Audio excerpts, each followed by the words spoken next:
Well, I'm glad you asked me, because if you asked Cheney, well, let's just say, hey, Laura, can we get some more beer in here? Yeah, near beer. That's what I said. That Laura, I can't get much past her. She's a reader. Anyway, where were we, Brian? Oh, yeah. What should America focus on now? Well, it's Condi always tells me Black Lives Matter.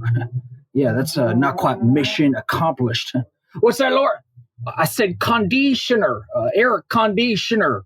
In this Texas heat, you really need an air conditioner. Ryan, I might be sleeping with my paintbrushes tonight.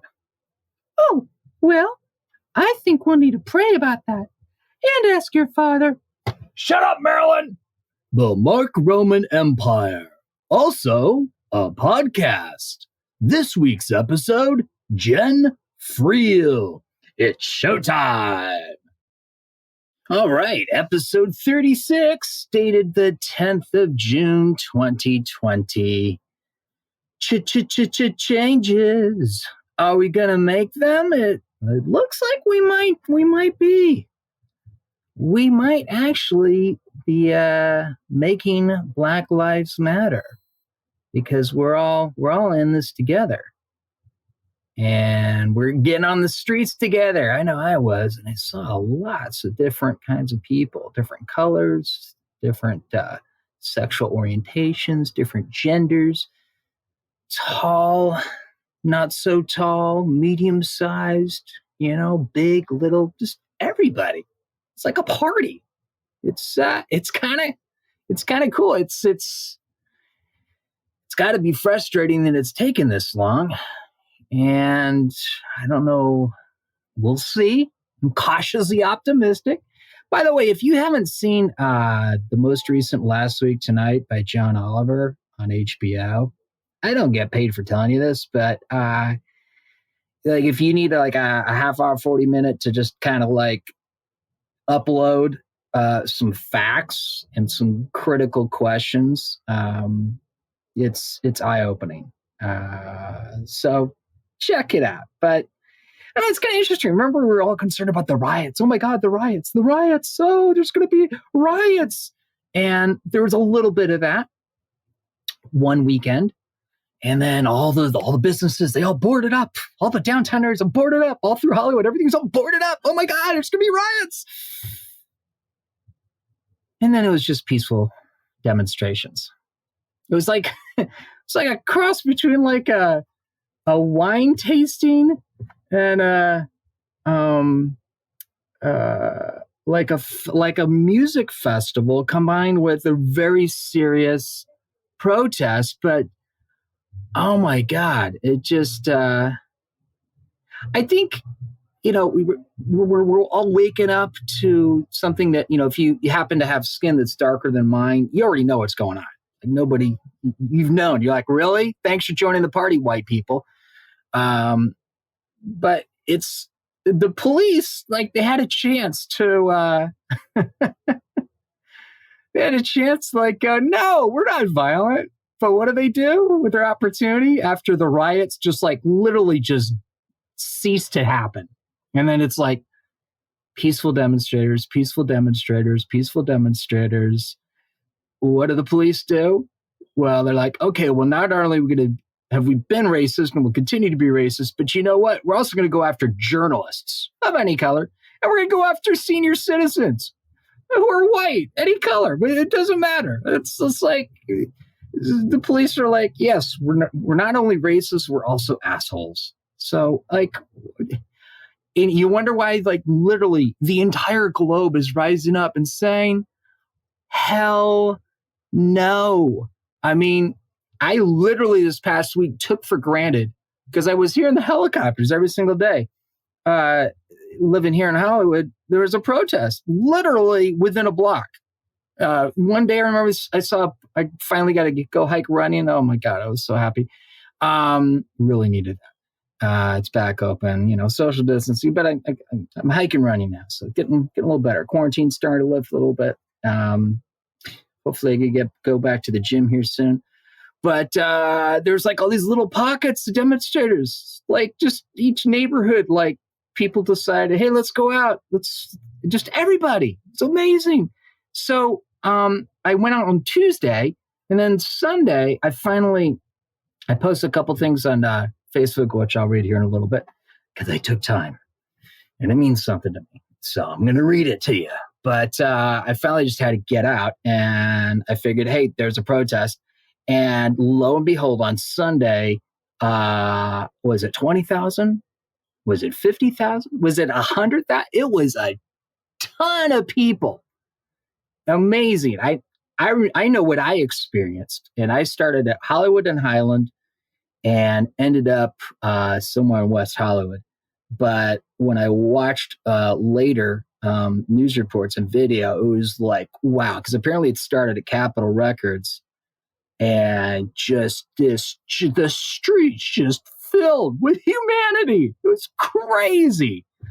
Oh my God. It was so cool. So cool. Anyway, we'll get into more of that here in a little bit, guys. Hi, I'm Mark. I'm mentally ill. How can I help? You know, mental health is not an awareness thing for just 1 month out of the year. I personally struggle with PTSDs, depression, and a history of suicide ideation. I do have, and that's, for me, that's all of that. That's part of me. That's every day. That's not just 1 month a year. Maybe the pandemic and quarantine these last several months has hit you hard. Perhaps not having white privilege that I enjoy because you're, well, not white. Maybe that's traumatic. To say the least, I personally can't even imagine. I've heard some stories lately from some friends that it's just grisly stuff. I can't even imagine what it's like having to live with that every single moment of your life. I got one friend that I really would love to have on the podcast, and that friend is seriously scared of retaliation by law enforcement if he shares any of his stories. And I can't get any more specific because it's a really dear friend, and I respect his concern. And let's just put it this way. It's one of the last people that you would think, based on his demeanor, just the kind of person he is, like it's shocking. But for him to say, I can't share these stories. He literally he's going to be hunted down by the mafia. Like that's the reality in 2020. So if you think the police department just has a few bad apples, maybe it's a little more than just that. So, you know, I had a friend, her brother had a mental health crisis. Another friend, he had his mental health crisis in public while Black. Police were involved. He died. It's been 8 years. He still doesn't have any justice. Bottom line is here, guys, our nation is in an ongoing mental health crisis. Even before we started to learn and understand fully George Floyd, his name, his life, his legacy. But, you know, whatever is messing with your head, whether it's having to fight institutional racism, or whether it's trying to struggle through the pandemic, or, you know, you have suicidal thoughts, you're depressed, you're anxious, you've been through some type of trauma in your life, whatever it is, you are not alone, and help is always available. You can get immediate support 24/7. You can reach out to the crisis text line by texting SEIZE, that's SEIZE, to 741-741. Or you can do an old school call on your phone. Call the National Suicide Prevention Lifeline at 1-800-273-8255. It's free, and everything you tell them is confidential unless it's essential to contact emergency services to keep you or a friend safe. Maybe as a nation, it's dawning on us that not everything is right. Some help and change is good. We are worth it. Hey, did you like the cold open? My Patreon patrons got to listen to it early. It's one of the perks for being my Patreon patrons. That's right. Mark Roman Empire. It's on Patreon, and it's probably going to be the type of thing that supports this podcast, not advertising. Probably not going to be doing advertising much, if at all, in the future. It'll be Patreon. We'll maybe have some more swag, but Patreon's a really good way. You can start simply at the citizen patron level. That's only $5 a month. We're still going to develop some more levels. I got a lot going on here. So, but we'll be doing that eventually here. But, just start being a citizen. $5 a month. Okay? It's not that much. And you like me. You like listening to this, right? And you want more, right? And you want maybe me to improve my technology. So sometimes it doesn't sound like I'm underwater here. Maybe I could get an actual sound booth. Who knows? the possibilities. Learn more at patreon.com/Mark Roman Empire. Writer and talk nerdy to me lover, creator, Jen Friel is on the pod today. She started her first company when she was 8 years old. I'm on her hot nerds list. More about Jen in a minute. Our current hero tier mission is to bring Venka and Will housing stability. They now have a home. Hero tiers help them keep it. Physically and emotionally, they are recovering from living in a car for 1.5 years. Now, they got lots of, mental, emotional, and psychological bandwidth they need to recover. Hero Tier will continue to help them to make sure they keep that home. And Venka will tell us when she's back on her feet. We played cards for Hero Tiers 13 on Monday, and Hero Tier Aunt Ellen won a Lieutenant Frank shout-out video. Look, you can watch the video. Yes, she's family, but, family can hear a tear. Complete stranger can hear a tear. Anybody can hear a tear, okay? Just takes $5. And then we do these cards for Hero Tears each week as a little thank you. Except for last week. Last week was a little crazy, so we didn't have cards for Hero Tears last week, but we're back. Next week's Cards for Hero Tears prize is a surprise prize. I got, we might have some spirits of a sort in the future, I'm told, from one of our Hero Tiers. I don't know. We'll find out. We'll see. What does that mean? I don't know. Stay tuned. Follow Hero Tier on Instagram at Hero Tier Graham and discover what it's all about at herotier.org. Yeah, well, I guess last week's episode, I had to do it, get it out of the way. What a week. What a week. Seriously, though, everyone was prepared for those riots. And then beautiful flowers of peaceful protest just bloomed out of all of the fear and anxiety. To which the police responded with more police violence. Because, that makes their point, right? Defends them. That makes the good cop argument solid. Well, it looks like change might be around the corner. I'm encouraged by that. I certainly hope so. The phrases killer cops and cops murder, which even, out of context, killer cops, that says, that's a modifier word for those of you that maybe are not familiar with English language as much as my mother, who was an English teacher, was, and she taught this to me. You look at the phrase killer cops, okay, cops is the noun, killer is modifying it. So it's saying that the cops in question in this conversation are killer cops. Now, that phrase doesn't mean or even suggest that all cops are killers. It's just saying that these types of cops are killer cops. So, stop panicking. It's a fact. If you commit murder and you happen to be wearing a badge, you're a killer cop. It just, but that's really upsetting some folks in law enforcement. I have found out.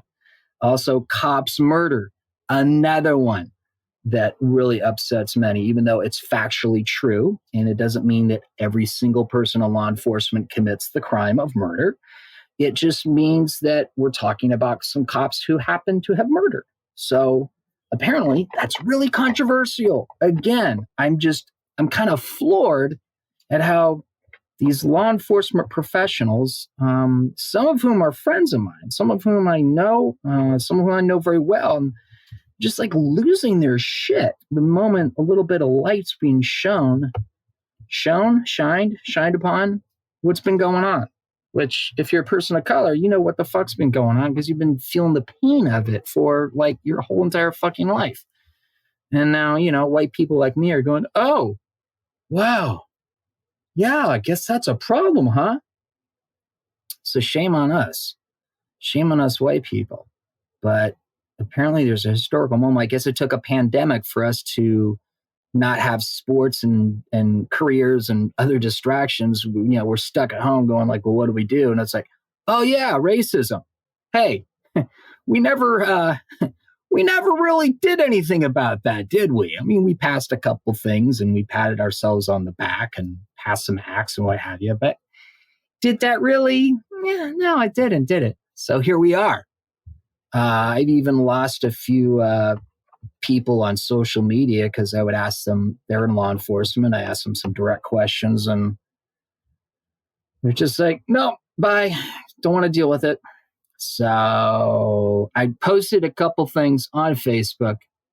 Let me share them with you now because I spent a lot of time thinking about it. All right. Like right now I'm kind of talking, riffing with you, but sometimes I like to write stuff out and I'm a wordsmith. So for what it's worth, bear with me here. This is what I posted on Saturday on Facebook, my personal Facebook. So if you're not personal friends with me on Facebook, you might not have been able to see it, but that's why I'm reading it now for you.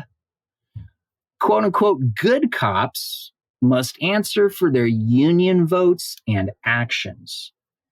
You had my sympathy and benefit of the doubt nearly my entire life, almost half a century. What exactly did you do with that time?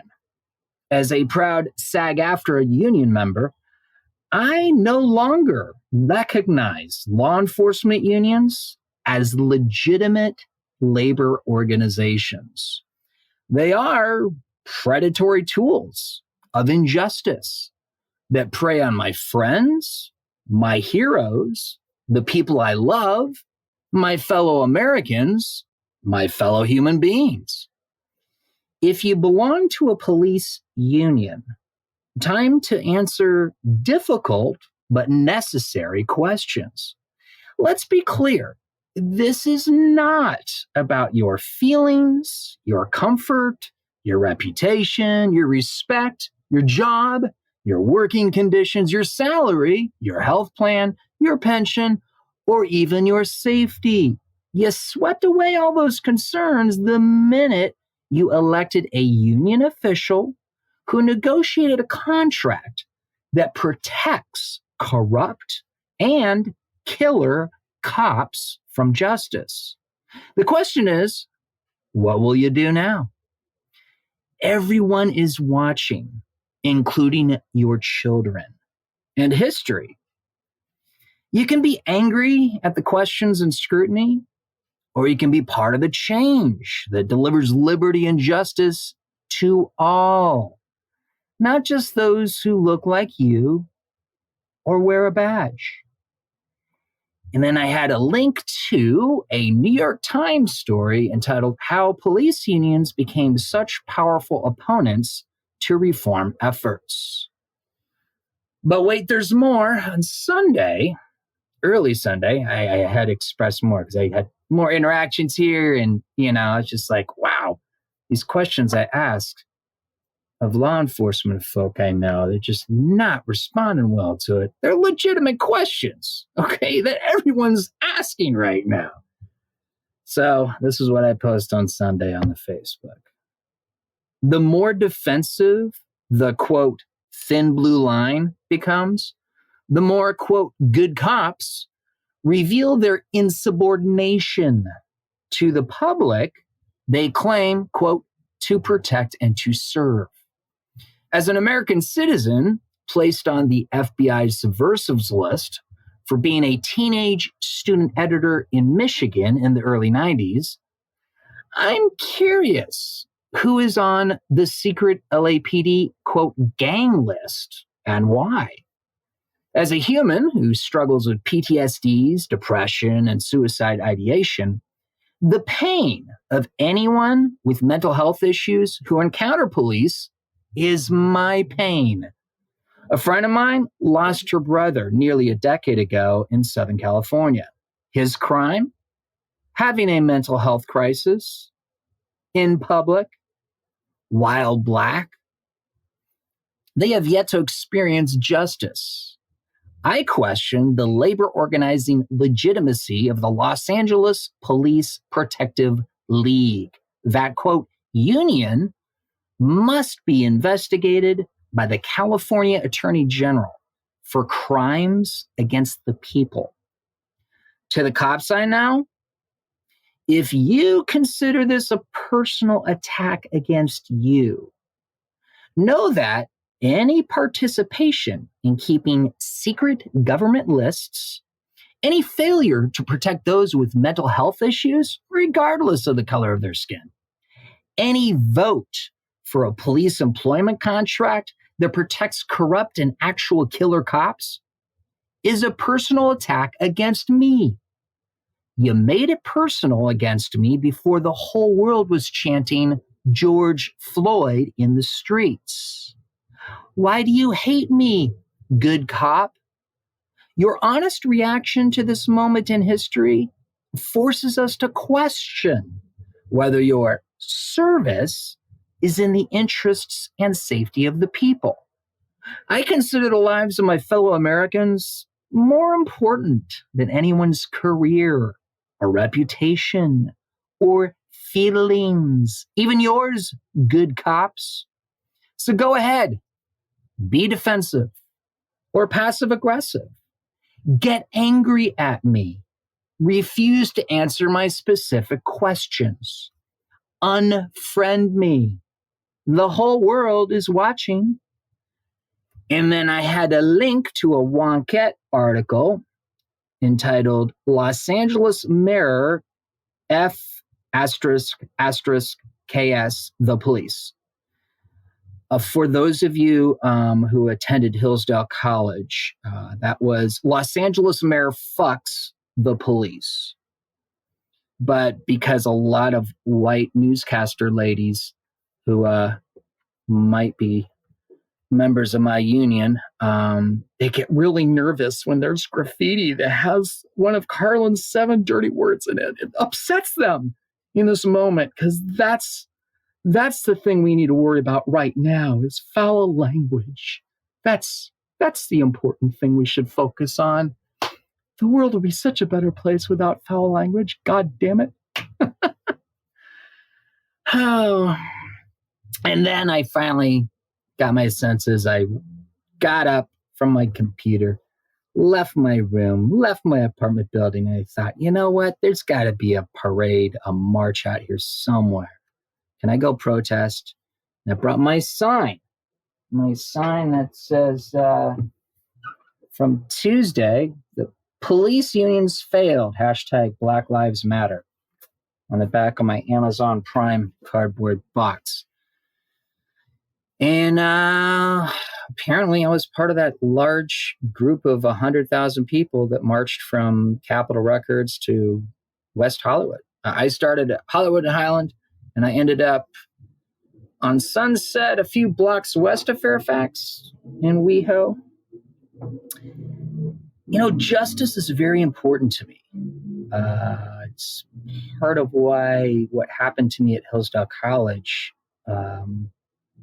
is even more distressing and upsetting to me. So when I dig into the details here and I hear some of these stories from my friends and I see the fear, which I should have seen a lot sooner. The injustice of it. It's like, I don't have these fears. Why do my friends need to have these fears? Because they have a different color skin than me? It's really fucked up. It's also not what we fucking promised. I'm an Eagle Scout. So I kind of take the shit we allege in the Declaration of Independence and the Constitution and the Pledge of Allegiance. I take all that bullshit really fucking seriously. So when you say that and you wear your spanky little uniform with your badges and your medals, I hold you to fucking account. So I'm sorry that you're crying, but let's keep the pressure on. Everyone deserves liberty and justice for all. That's why the world is shouting as they march peacefully, Black Lives Matter. So Cops, the TV show, is canceled. That literally happened today. I blame Reno 911 because they did make fun of cops. Okay, what you gonna do? 7 years ago, my Lieutenant Frank took a page from Reno 911, added a Barbie walkie and rainbow tactical leg warmers, and started walking tall in his own way. Lieutenant Frank has done 41 personalized short videos on the celebrity shout-out platform Cameo. You can roast your friends, surprise that person for whom you can never find the right gift. Tell the Los Angeles Police Protective League what you think of their contracts. Deliver a unique happy birthday message to, or whatever. Have some fun. It's only $10, so hurry and get a few cameos before Lieutenant Frank raises the prices. Cameo.com/Vegas 90210. So a couple of weeks ago, before everything that's happened the last couple of weeks, I sat down and interviewed Jen Friel. She's the human being behind the blog Talk Nerdy to Me Lover. She also did a TED Talk, which we didn't even get to in the interview. A lot packed in her life. Speaking of her life, Jerry Bruckheimer. Yeah, that Jerry Bruckheimer. He bought her life rights, not once, twice. Yeah. She's also one of those Twitter verifieds that I made a New Year's resolution to get on the podcast. She follows me on Twitter. We actually had, I think we're Facebook friends too, because there's like old Facebook messages from like a decade ago that we were like having fun giggling over. I'm on her hot nerds list. Yeah, I'm one of the 439. And she just got engaged. To who? Let's find out in my conversation with Jen Friel. Jen Friel. we finally like meet outside of digital platforms. Like we're looking at each other. Audio podcast. It's been a while. I didn't realize I went through our Facebook chat history. We've known each other for I know 8 years. A decade. Yeah. It's crazy. Yeah.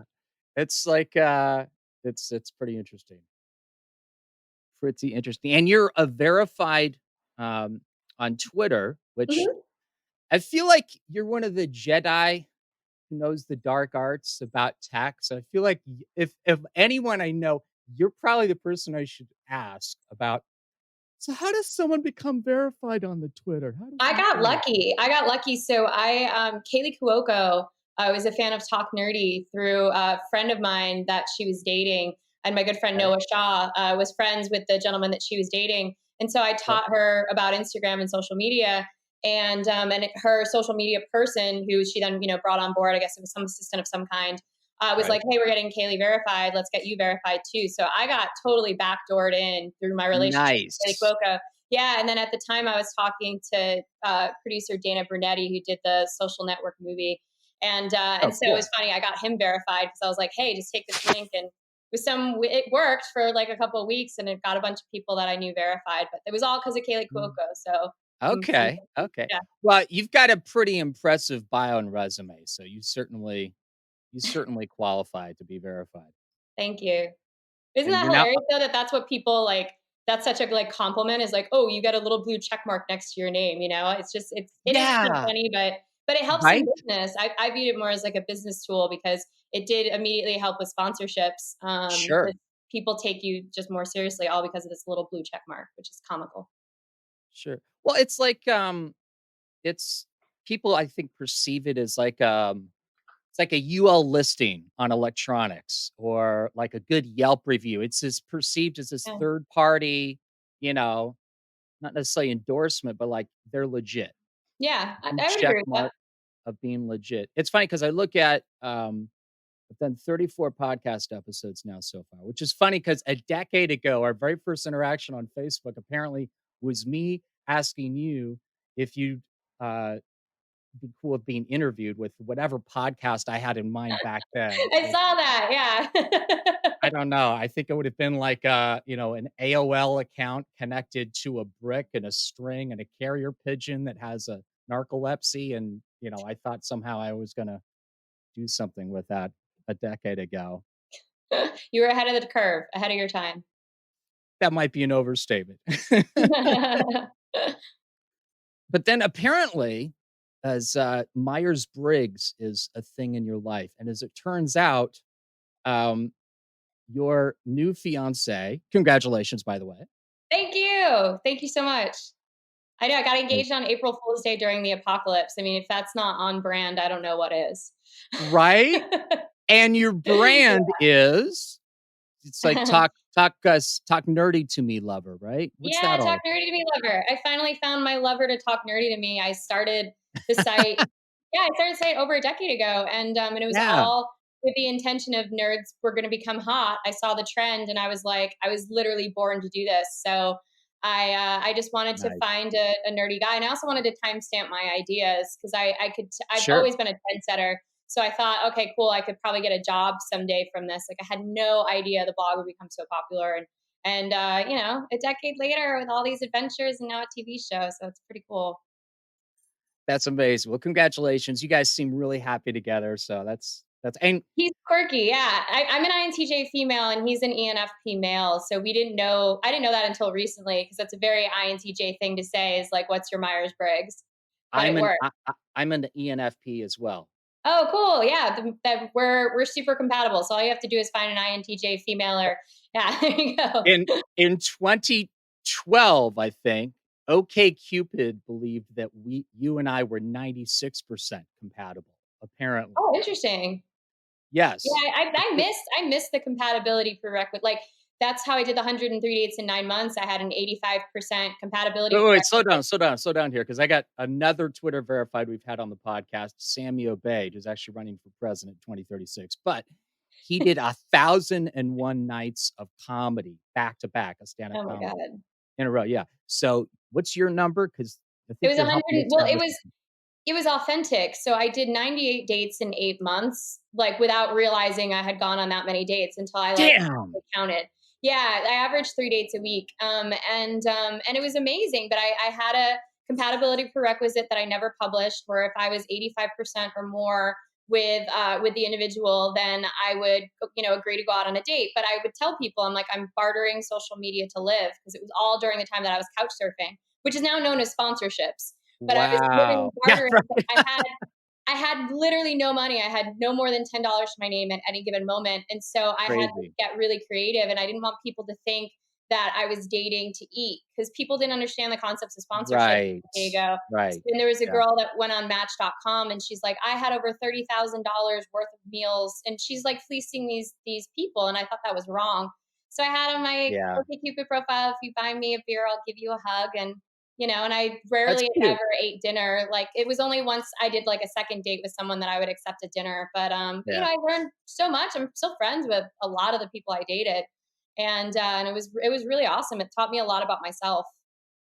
That is so cool. Now, you mentioned you're a trendsetter. Is this correct that when you were the tender age of 8 years old, you founded a company? Although your first computer company, but an 8-year-old to do any company is like mind blowing. But I was just naturally a pretty weird kid. My parents said when I was 18 months old, I talked like a 4-year-old. So I finished high school at 16 with honors, but not because of like I feel like intelligence. I'm just really good at processing information quickly and finding more Gotcha. efficient ways of doing things.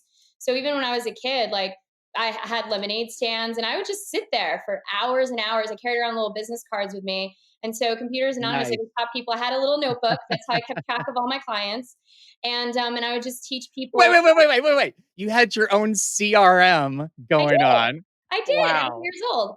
Because my That's mom's an contact relationship manager for, the millennials. entrepreneur. You're older than a millennial though, right? I'm 35. So I'm the older, considered an older millennial.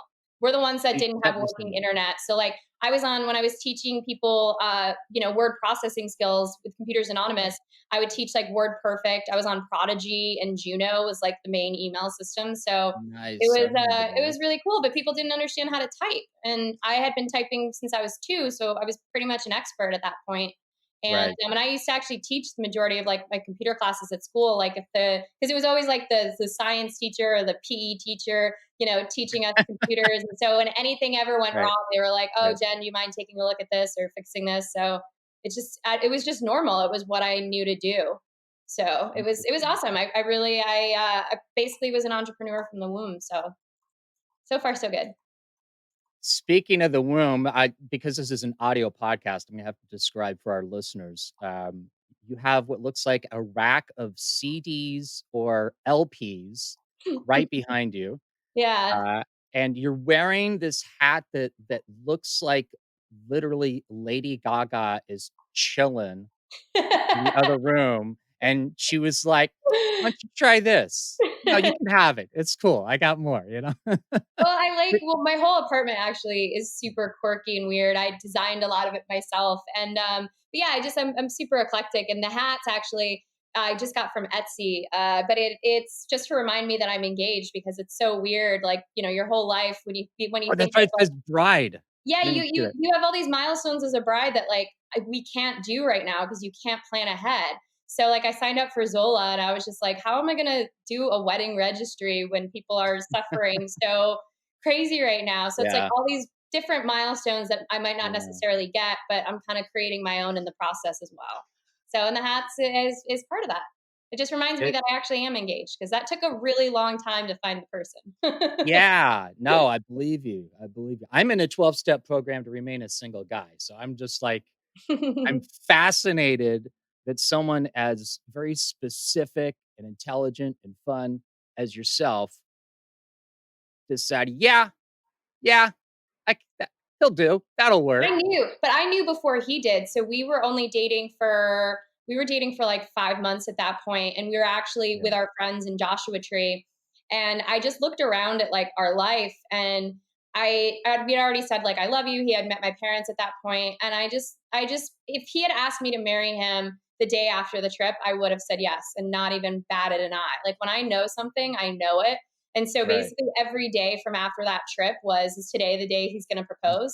And so, because I That's just gotta knew be it. fun and nerve-wracking all at the same time. I Well, gotta imagine. we also set intentions, which I thought was a really powerful and cool thing to do as a couple. I've never done this before. It was his Yeah, idea. explain that. What does that mean? That sounds really Yeah, so we interesting. set our intentions. So we got dressed up and we went to the Biltmore in downtown LA, and we just ordered like tapas and cocktails, and then we just Right. sat there for about 2 hours and we laid every single card on the table in terms of like, where do we want to get married? Okay, what does that look like? Right. What is our current family status? Do we want kids? Like, when do you want to get married? Like when, like just all of the different, Sure. even down to minutia of like the involvement my parents will have in our kids' lives, and because they want to be very involved. And so like all of these different things of solutions, and we just laid, and even finances, we went across like any debts and all of that, and sort of like projected income, and we just laid every single card on the table. And I Wow.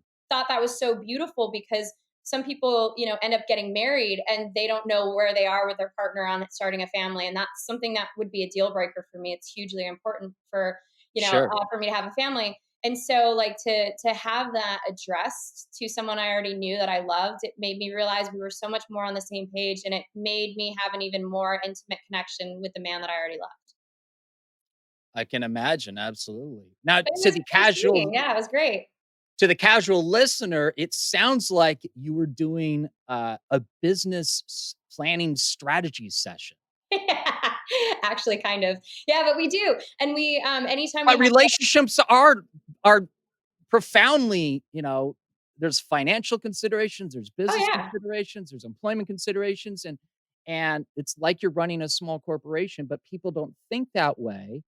And I can see why most people don't do what you guys did, because there's so many barriers to even the possibility, let alone entering into that conversation. absolutely. I mean, it's not, these aren't easy conversations to have because you have to be as No. honest with yourself that you are with this other individual. So none of it's easy, but like that, it's also the best part. So like anytime we even have like a disagreement, well, when we could go out to restaurants, we would always like go to a restaurant to not have the conversation at home because it changes the energy. And so by like getting dressed up, Ooh, yeah, so by yes. getting dressed up, it's like your Like best it's a version board of meeting. yourself.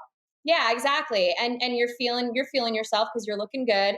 And so Sure. it's that same sort of, we're bringing that energy into that discussion. And it's similar, with disagreements or with celebrations, even whatever it is, we make sure that like our home stays very kind of calm and neutral. And then when we have to address something, we make sure it's not done in the house.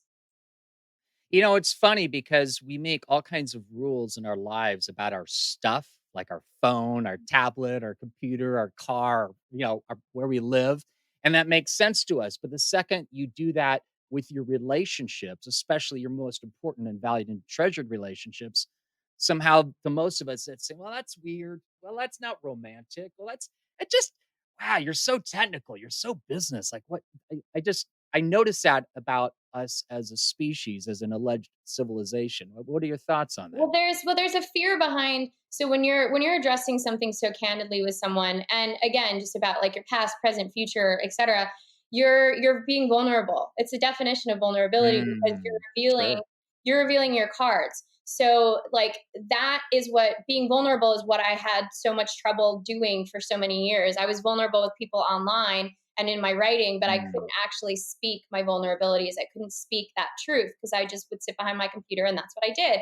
And yeah. so it was really important for me in this relationship because I also conducted 2 exit interviews with my last boyfriends. And so like I Wait, basically wait, wait, wait, wait, wait, wait, wait, wait, wait. You conducted exit interviews in they your didn't know life? that's what I was How'd you doing. do that? How did you But do that? I waited 6 months to a year until my last 2 relationships, and Okay. then I just said Okay. to him, I was like, because there has to be enough time for that emotional break to occur, where it's like, Sure. quite frankly, you have to sleep with someone else, and It's then you huge. have to have good sex with someone else, and it's just all these different like processes you go through when you're going through a breakup. And so I asked them both because I'm still friends with both of them because I think Hmm. that's important to me to when I love someone I don't, it changes, it just doesn't. I can actually stay friends with people, which is great. But I asked them both. I said, "What's the one thing I can carry into my next relationship? Like, what's one thing that I can do better?" They both said, they were like, "You're a really great girlfriend. You're very like thoughtful and intentional, and all," which is Hmm. all great to hear. But I was like, "But what can I Hmm. do better?" And so they Interesting. said that they both said that they were like, "I never knew what you were thinking. I couldn't ever read what was going on in your mind. Huh. I had no idea what you were thinking." So now in this relationship, I'm like, full disclosure. And like, I feel like I'm so overly communicative, which probably Sure. means I'm Sure. like 50% communicative because that's, I'm an introvert. So my brain's on fire with ideas and thoughts and I hear my own voice so many times. So I think I'm saying stuff out loud when I'm actually not. So that was super helpful because Interesting. and my fiance's name's Jeff. His love language is words of affirmation. So that made it, knowing your love language, knowing your Myers Briggs, and then also kind Hmm. of, knowing your past and what, people have said about you really Uh-oh. helps you kind of optimize yourself to whatever your next relationship will be.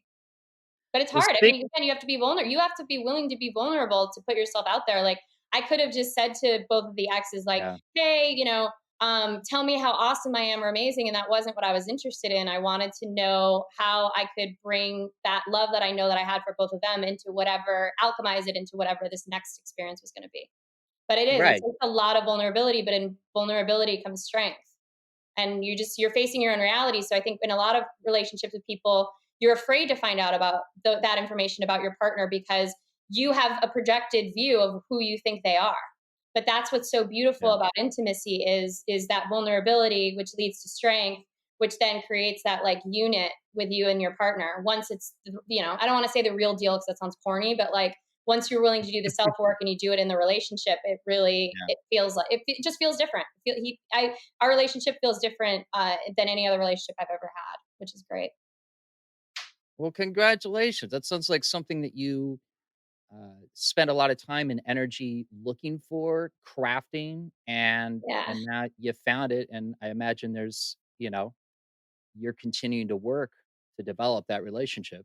Absolutely, because you're constantly growing. I mean, even in this pandemic, like we're constantly growing as individuals, and I think that's the most important thing is we prioritize our relationship. So it's not just like we still do like our little date nights and whatnot, even during the quarantine, but it's like we have to prioritize, even sex during a quarantine because like that, the days can just blur into, one really, Yeah, really long day. So it's sure. like, prioritizing not only our own mental health and the health of our relationship, but even sex, because it's so important because it's really easy to kind of one person to drift off in another direction, the partner to project that, this vision going, oh, everything's fine. Everything's fine. And it's like, but is Right, it right. really? Yeah. So we co-journal, my fiance and I co-journal together because we're both writers. So that is hugely helpful for us because What's that like? it's interesting. We And just what said, is it? yeah, so it's literally just a journal, and we write down. But we'll start off with some sort of intention. So we usually do it on Wednesday nights, and so we did our emotional check-in last week. But we just co-journal together, where we'll say like, "I feel this," or we'll be inspired by something. We'll be like at an art night when art nights used to be a thing over at LACMA or the jazz night, and we Yeah. just hear music, and we'll be like, "What does this make you feel?" It's just this open-ended question or like just Hmm. declarative statement. And it's really cool because that's something that we both love to do, and so we share that together. But it's interesting because there's certain things that you think you're again verbalizing that you're not, so that's why writing it Right. down is actually pretty powerful because then you're looking at it and then it's no longer in you, it's on a page. So So I'm it, trying to it imagine, and maybe some of the listeners are trying to imagine too, like how, like, are you together holding one pen, writing the words together, or it's like no, one person, do you yeah, have same you pen, same notebook, but like one person starts and then we can't read each other's handwriting because we both have really messy handwriting. So it's actually why working aren't you better. doctors? Yeah, right. And so we both can't read each other's handwriting. So the intention is to not read what the other person has said. So it's honest. And it's Mm. been really cool. There have been a couple of weeks where you could see that we were becoming so in tune with each other because we would just write the sentence "I feel," and then it was actually we were writing about the same things, but just from each other's unique perspective. But it could be "I Hmm. feel anything," you know what I mean? Yeah, So it was sure. a really cool way for us to kind of, just not only express ourselves, but to just, communicate what we're actually feeling, which is not always easy. So you pass the notebook back and forth to each other, but you agree not to Yeah, read the line above what you're writing. Is that, or exactly. do a Because new we can't. page or something like that? Okay, okay, gotcha. It works. That sounds really intelligent, adult, mature, healthy. Um, I guess it's just we are our alleged civilization is so desperately afraid of vulnerability. Although the pandemic maybe has changed that a little bit. What are your thoughts on that? Do you feel like through the Um, pandemic we're becoming a little more aware of the fragility of our own humanity? Not to I think the mention I think the pandemic, others. I want to be an optimist and say that the pandemic's going to, allow people to kind of have this reset. But I mean, the reality is it's not about everyone, the mass collective. It's about what you're doing. As corny as it sounds, you have to be the change that you want to see in the mirror. But it's like, Sure. it really is. It's like, for me, I feel during this pandemic, I've resisted it in the beginning. Like I was just kind of still trying to work and still trying to like, okay, well, now I have all this time. So let's finish my book. Let's do this. And I was Yeah. putting so much pressure on myself. And now I'm like, wow, what a beautiful blessing this is that I get to be so creative. So I've been physically building a lot of things. I built this lamp you can see here with feathers on this Nice. mannequin. Yeah, I've been building just a bunch of stuff because working in tech, I don't necessarily get to touch things. So I've been painting a lot and just building different art pieces. And that's been really helpful for me because it gets me out of my head and into my body, but also I'm still creating, which is great, but it's creating without pressure. Like, I don't need to, because we were about to go into production with the TV show. And so we actually have like our first famous Oh no. lead actress attached. Yeah. Like, can anything else go wrong? So like, let's have the world shut down right before we're about to go into production. And so it was really frustrating. And I just had to like release that, because my immediate thought was like, okay, let's not waste this time. Let's figure out what the quarantine version looks like. And I was like, no, because it's going to cheapen the product too much. There needs to be a way Yeah. to weave it in for sure. But I think now, like I said, I just had to, from my perspective, just had to let go and just kind of not be super Yeah. controlling, just create in a different way that I'm normally used to in a non-pandemic state. And we'll see. I mean, I tell people I love them so much more than I ever have before. Like, I basically don't end conversations without saying I love you to the person. And I've been gifting so many gifts to my friends, because I just want to like even today, actually, I have one girlfriend's getting a pizza blanket, the other one's getting a burrito blanket, because I was like, people need like hugs right now. So it's like, here, and you love pizza and you love burritos, so there you go, just wrap yourself in it. That's sweet. Yeah, I've just been really, I named a star after one of my girlfriends. I just, I think that the awareness of how much love is around me, and how abundant that love is so Yeah. beautiful, independent of my relationship too. And so that's what, really, I'm coming out of this like a very different person in terms of love. It's so much more authentically tapped. It's not deep down, it's like right here is the best way to describe it. Interesting. You're like a Jedi, master. You have to teach me these things. Well, it's intention.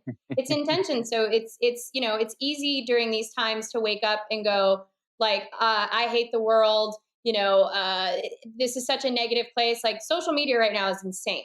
Like, I can only Yeah. look at Facebook so much, because it's scary. We've never, in a lifetime Sure. seen anything like this. The economic fallout is going to be crazy. And so you have all these people, just wanting some sort of glimmer of hope. And it's really hard, because that has to come within yourself. So you can choose today. Do I tell, my fiance how much I love him, my friends, my family? Do I remind myself of that love, which then inadvertently raises my vibration anyway? So I'm not wanting to be around watching the news 24/7, sitting in social media, like, because I'm in just a different vibration with love. So I think that, but it's intention. You have to set that intention for yourself. You have to want to lead with love. And then that's what kind of changes people and your own perspective, which then inadvertently creates a ripple effect, but it has to start with you. Fair enough. I like it.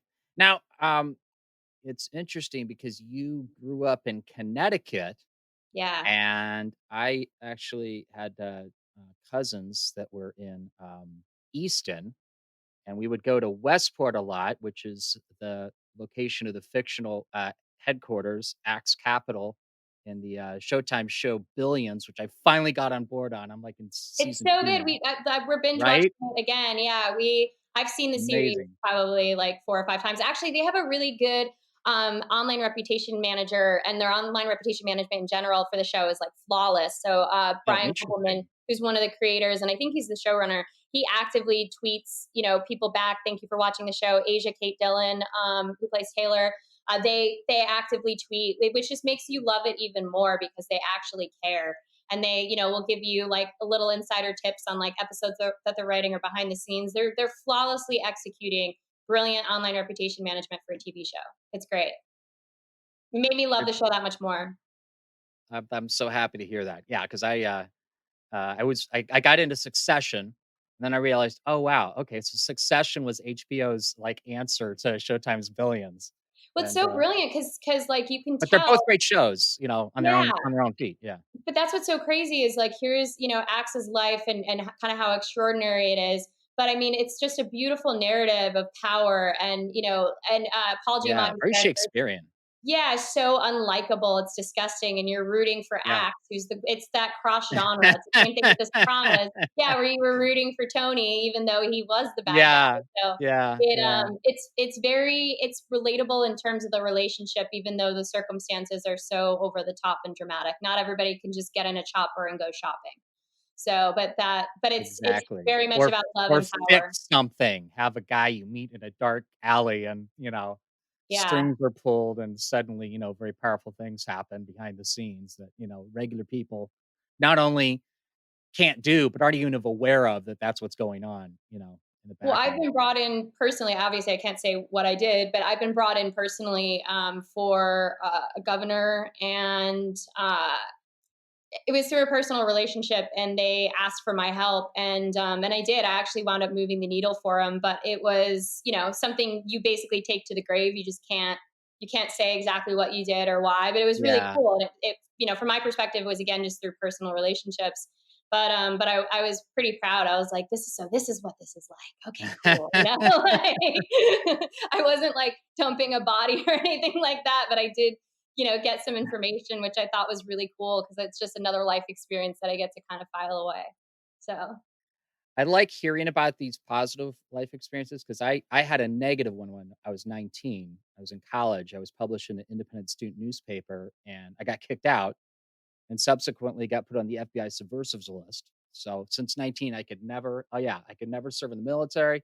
If I decided to go in engineering, like my son now is studying chemistry at Syracuse, I could never be an engineer working what was on, it called exactly? What list are you on? the FBI's subversives list. Good luck Wow. finding it. Yeah. How I found out about this and it got verified by a Marine Corps recruiting sergeant who actually got my brother into the Marine Corps. And then that was verified by my ex college roommate's father, who at the time was a sitting U.S. congressman. So he alleged that he spoke to his contacts at the FBI and confirmed, yep, you're on that list. And then a decade later, it turns out that the president of the college, the same president who asked me to kill my newspaper, he was caught in an affair with his son's wife, which Oh no. when you're raising millions and millions of dollars, as he was, for a private school that was proud of not accepting federal funding, and they were all about family, church, and local community. Yeah, sleeping with your son's wife is not a good look, especially Ugh. when that wife commits suicide, and that's how the whole scandal broke. So yeah, Oh no. that's That's how not I good. realized. That's how I realized that you know that's power. So it's weird. Like today, I see what's going on. Like the 101 just got shut down yesterday um, with protesters because of the law enforcement knee on the neck of Yeah. that man in Minneapolis in the Heartland who died. And it's clear that racism survived the pandemic. But I think to myself, what do I know as a 6 foot tall white guy about Yeah. difficulties in the world? And it's like, well, I know what it's like when a bunch of mostly white, mostly men, mostly Republican, powerful people make decisions that profoundly affect your life. I do know what that feels like. So I have a little bit of empathy in my heart for people who don't look like me because it changes your life to be so profoundly affected by people that have so much power. It is. It's very interesting. 'Cause, similarly, so I'm a white woman, from West Hartford, You Connecticut. Just are. saying you're from yeah, it's shocking, right? But just saying you're from Connecticut too is like people. I It was works gonna really well say in business. Yeah, people just that's why I had to automatically bring up billions. Of course, yeah. it was Westport. Of all, like, so which, of course, you grew up in Westport, right? No, Yeah, no, West Hartford, but yeah, but it Hartford. does. Okay, I grew up East of them, huh? in an area that was, we were one of the top high schools in the nation at the time, and we knew it. But it was Copy just that. different. So I don't even pretend to kind Yeah. of know. But I think with racism, what's so interesting is that people don't there it's like a sliding scale, I guess is the best way to describe it, because even with what happened over the weekend with that woman and the dog and the Yeah. Central Park, Right. like, people don't realize that they're racist because she might not go about her day and think like, Hmm. oh, I'm being racist right now, but it's interesting. And because of social media and because of the way Facebook's algorithm works in terms of that, like creating that confirmed bias, like you're just casually sharing a meme, or you're just putting up a status update that seems a bit irreverent or whatever it is, like you don't necessarily, it's a lot of finger pointing in racism. You don't necessarily look at yourself in the mirror and say, oh wow, that was really racist, or I'm a racist. It's a lot of finger pointing, and I think that's where things get dangerous, because there needs to be personal accountability. which is, fundamentally true, but particularly with racism, because, you don't realize that that's how you're being until someone Right. calls you out on it. But now in social media, you're only seeing your friends post the same stuff that you are too. So it's again that confirmed bias on a belief that you may or may not, even know you have. It's interesting that the more you get to interact with people in different, relationships, whether it be work or casual or friendship or, activities or what have you, and they don't share your background or your look. It's amazing how that can give you so much useful information about what other people's lives are actually like. Because now it's not the other; it's my friend Gary, it's my friend Susan, it's my friend, you know, Tanisha, whoever. But again, that's vulnerability. It takes vulnerability to be your authentic self and to really share your beliefs and to, because the other person, whoever's on the receiving end of it, may or may not agree with you. But it takes vulnerability to be really who you are by whatever you define that as. And that's where vulnerability is scary for a lot of people. So they instead just decide, all right, I'm going to be like everybody else and just follow in line, follow in suit, because that's what everybody else does. And it's not healthy, because eventually you're gonna hit a wall, because you can only be that inauthentic self for so long, hopefully. Right. So, what for you? What do you think is the difference for you for being able to step out and be vulnerable? Well, for me, it was a process. I mean, I didn't just naturally wake up and go, I'm gonna wear this bridal captain's hat that's so We got to shimmery. describe this a little more. So it's silver, and it looks like It's it looks silver like a police a classic police captain's helmet hat. hat, Yeah, it's a captain's hat but that says bride in all glitter and like holograph. Like it's there's a unicorn here, there's a star. I mean, there's so much but all happening. silver. It's shiny, glittery silver. Yes. So you don't just like casually start off with like, I think I'm gonna wear this hat. I mean, for me, I knew when I was born, I was just always really different in school, and I got made fun of it relentlessly. I would wear knee high socks a lot, and I would just Really? do my thing. Yeah, and I would wear like weird hats, and just I was just very much my own individual. But in Connecticut, you had to be like everybody else, and so I knew pretty quick. I was like 6 years Mm. old, telling my parents I'm going to move to California. I'm like, I'm going to Really? California. This isn't. Oh yeah. So when I Wow. You when knew I that finished high that early. school, yeah, I've always had like a barometer of this is what I want to go after. Now I'm going after it, but I needed my parents to push me. So my father, when I was 19, I worked for a year after I finished high school. I worked for a year and then moved to New York City when I was Mhm. 17, and so studied at Lee Strasberg. And I took every class under the sun, and I loved it. But afterwards, I moved to my parents' condo down in Tampa just to kind of recalibrate, because being 17 years old, living on my own in New York City was kind of a lot. And, for That's a anyone. heady experience. Sure. Yeah. Yeah, but it was amazing. I worked my butt off, and I'm really proud of it. And so I was staying in my parents' condo for a couple months, just waitressing. And my dad's like, get out of here. He's like, I'll drive you. Like, you're going to California. You said your Wow. entire life you were. So I had $400 to my name. My dad and I drove out for 3 days. I found an apartment on Craigslist, and that was in April of 2004. So it's been a minute.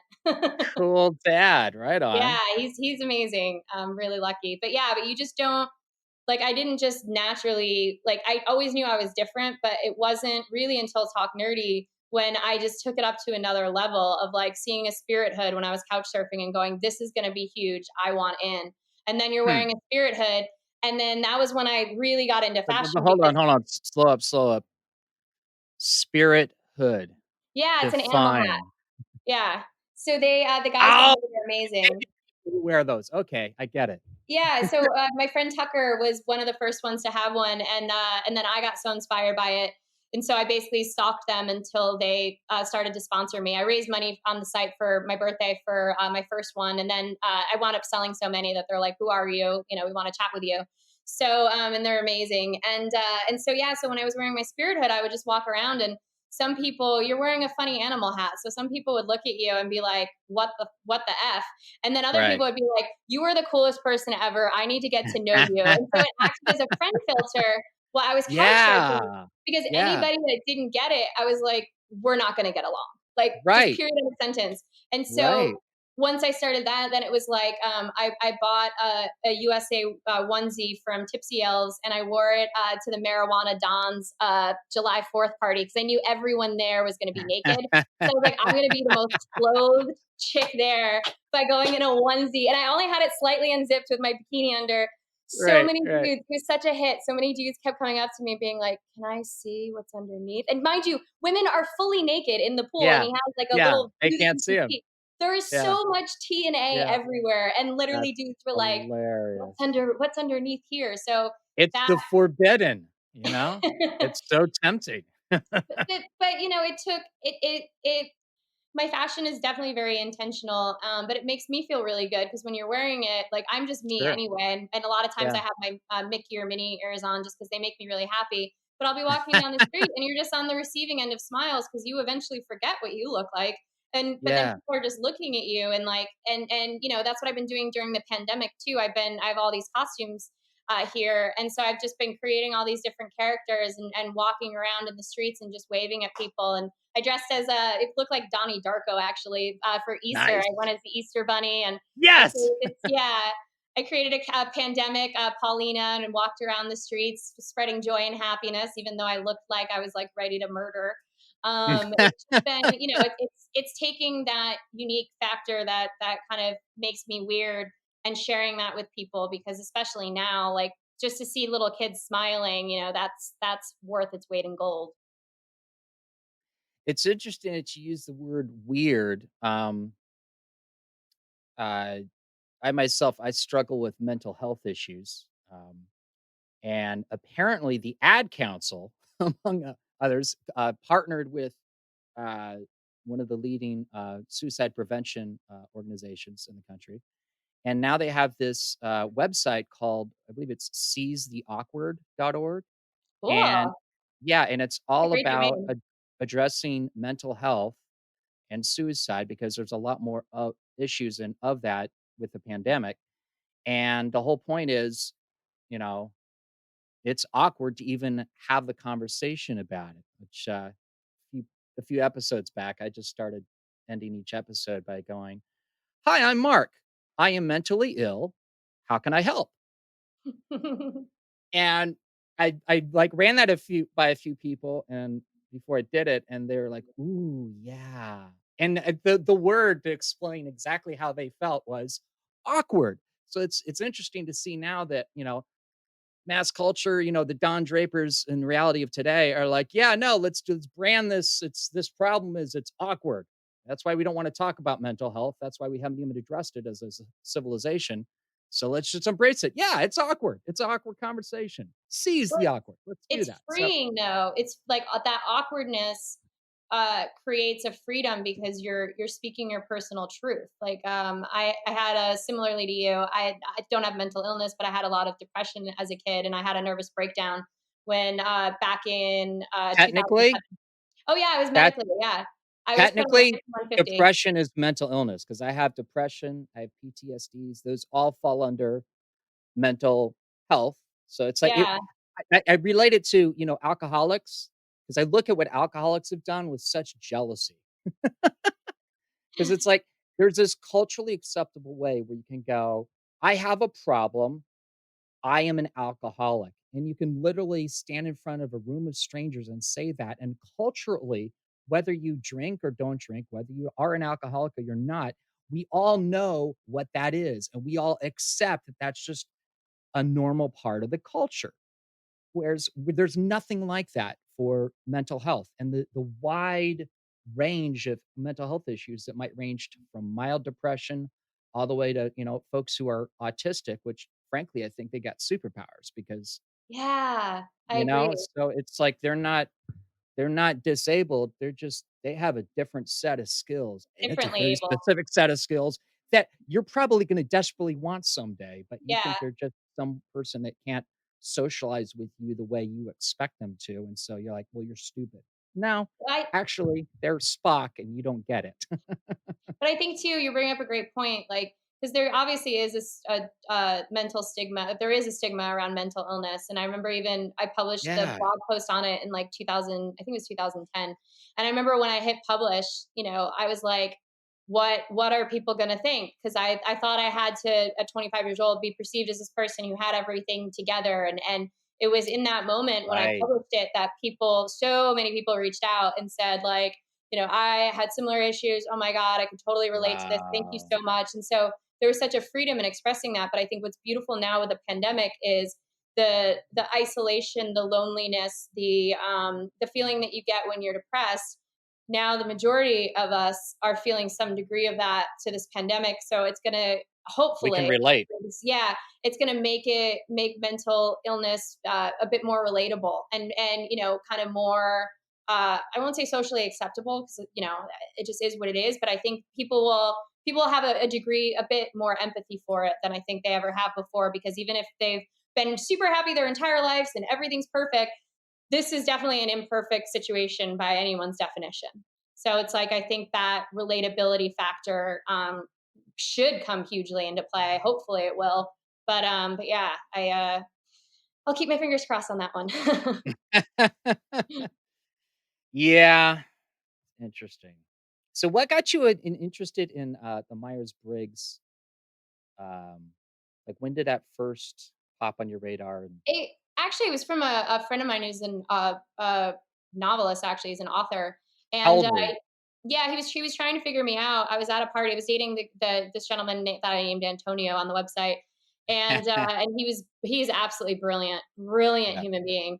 And so all of his friends were super brilliant, and so he stopped me in the party, and he was just his friend, and he's like, "What's your Myers Briggs?" And I had heard of it once with my dad because like they made him take it for for a company he worked for. But I was like, I don't know. And he's like, I bet you anything you're an ENTJ. He's like, I've been watching you and how you work a room and this and that. And I like did a bunch of research on ENTJ and I was like, oh, okay. I was like, I'm extroverted, sure, maybe. But then I dated an extrovert and I was like, there is not a snowball's chance in anything that I'm so introverted. It's crazy, but I'm what they call like an ambivert where I can turn on a switch and be that person and be very outgoing Right. and but it's not my natural state. My natural state's in a hoodie, with the hood up and like my hands covered and just like with my little ideas and all of that. And so so I took the test obviously a bunch of times and it just kept coming up as INTJ. And yeah, I like Myers Briggs because it helps optimize yourself. I did it with dating with OkCupid. I did it with the blog. I kept wanting to become a better person by my own definition of that. And so I just know that naturally I process patterns like with lightning speed. I'm very, very good at processing patterns and processing information, but I can also not only receive information, digest it, but regurgitate it in very simple terms, which is also an INTJ thing. And, and it's just kind of how it makes you feel, I guess, also less alone in the world because INTJs were one of the, especially as a female, we're the rarest personality type. And so it Oh, made me really? feel, Interesting. it made me feel, because I'm like, why am I think more, and I got told that in dating all the time. They're like, you think like a dude. And they're like, but you're a chick. I'm like, I don't know what that means exactly, but because I'm just so technical and I'm Thanks. so, yeah, like, but that's my point. And then actually, my Yeah. little sister happens to be an INTJ female too, so it's fun to see things even Hmm. through her set of eyes because we're like, how did we find each other? And like, even though she's my little sister, she's a friend, but like, Mhm. she watching her kind of process information and whatnot as well is also fascinating because I can analyze, how she's articulating and receiving the information too. So we're analysts. I'm a very strategic thinker and doer, and I like that. Do you ever seen yourself starting your own fund, your own hedge fund? Actually, I wanted to do something around that. So, but with animal rescues. So I lost the love Interesting. of my life, Buster Brown, this past Yeah, January. sorry about that. I saw that. Thanks. He was so young. He was only 7 years old. So it was just so Oh, shocking. wow. And I'd never heard of IMHA, which is just this blood disorder. And it's basically Hmm. his body ate himself from the inside out. He got Oh, very weak. And yeah, it was absolutely heartbreaking. But I yeah. learned in that the his vet bill came to over $6,000. And so, Ouch. thankfully I have amazing parents who were able to help. But yeah, because they wouldn't let me. I couldn't even I basically went to a vet appointment with Buster. I knew something was wrong, and cut to 3 hours later, I'm now at an animal hospital. Totally routine appointment. now I'm at an animal hospital and they're telling me my dog will die unless I do this blood transfusion. So after being in that A lot. situation, I realized that, how painful it is, because that was my forever soulmate. And thankfully I had him for another 6 weeks. So, that was beautiful to get to spend that time with him. Cause again, it was just so shocking that perfectly healthy Sure. dog could be dying, within a couple hours.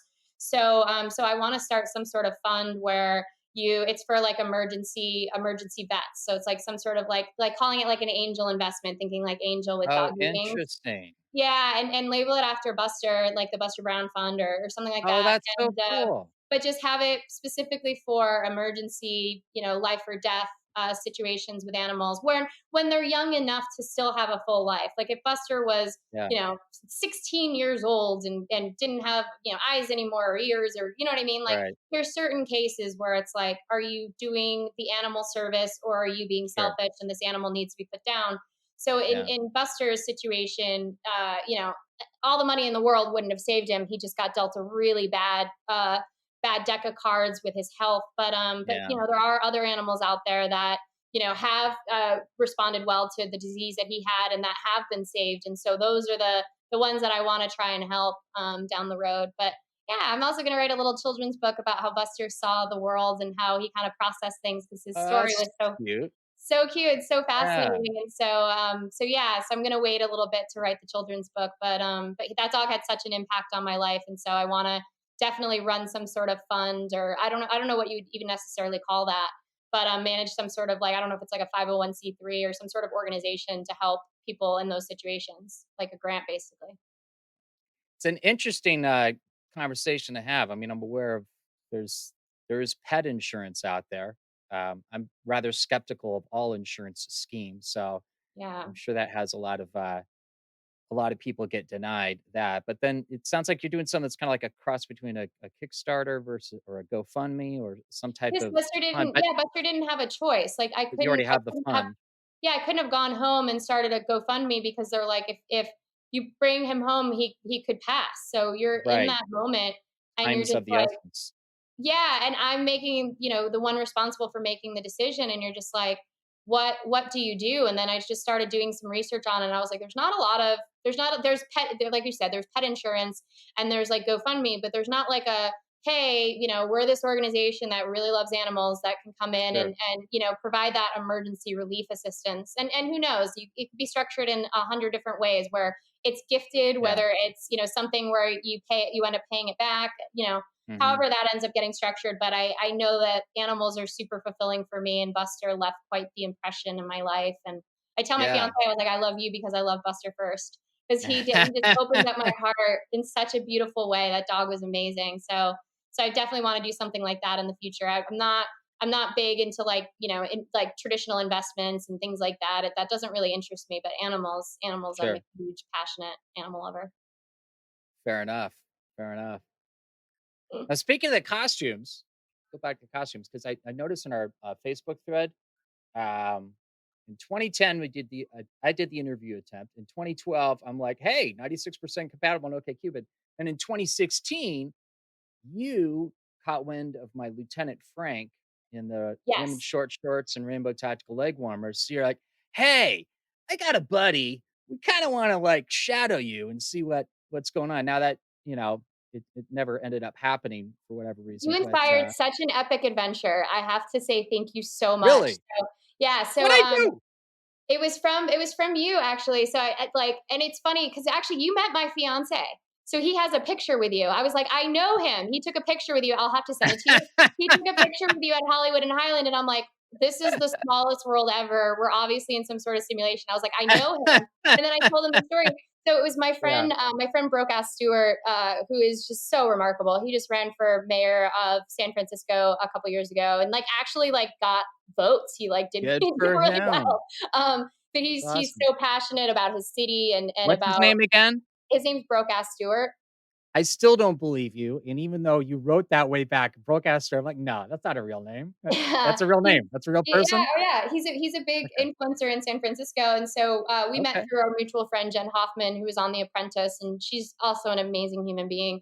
And so the second steward and I met, we both just looked at each other and I was like, thank God we do not live in the same city, because it's just sheer mayhem. He's like my cousin brother. Like, I don't even know how to describe it. We just have this kinship for being fearlessly creative and curious, but like emphasis on the fearless.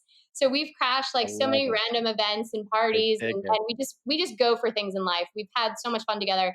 And so he was coming into town and I wanted to show him a really fun time. So all I said to him, again, because I don't communicate, but all I said to him was, I was like, bring a costume and you're just going to spend one day saying yes to everything that I come up with. I said, I have an idea.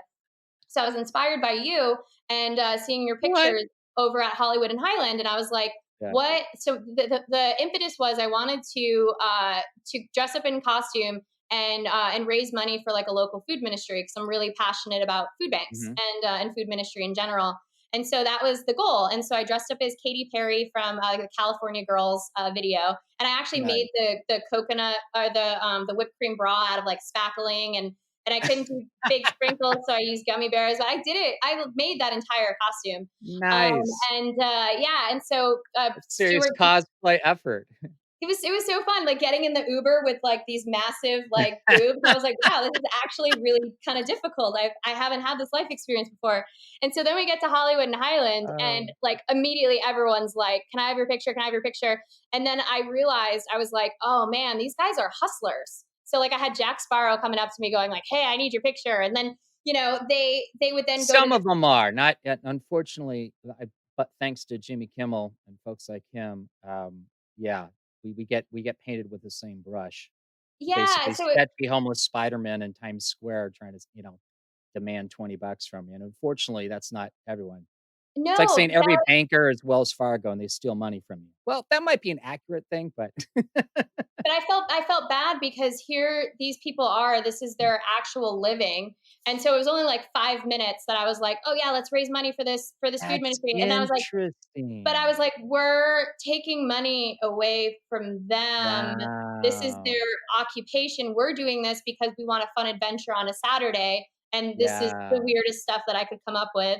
And so I just didn't like it. It made me feel like I was not genuine. I felt like I was hustling, and that was the exact opposite of the feeling that I wanted. I wanted that like sheer joy, kind of, just happiness, because that's what happens when you put on costume, and especially when you put so much effort into it, people recognize that.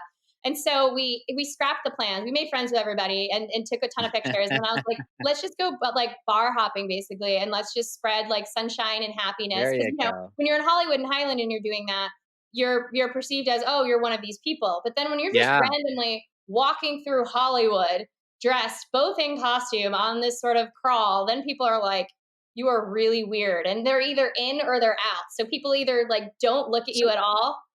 What do you think of that? That difference in perception from people? Because I've experienced that too. And I've been on, I've been paid as a union actor on multi-million-dollar Hollywood sets for TV and film in like the best costume from Western Costume in the Valley. So it's interesting I felt that. So I'm like, what's your take?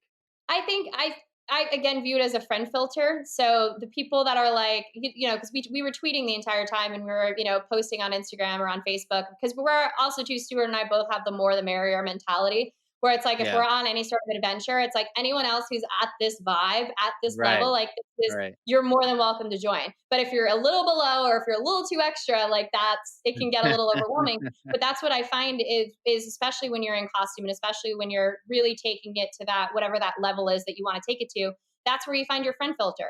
Because it's like, people that looked through us, or people that were like giving us side eye. It's like, cool, I didn't want to be your friend anyway. I have no harm, no skin off my back. I don't take any of it personally, but I take, passion, creativity, and that curiosity of it. Like, I view life like a social experiment.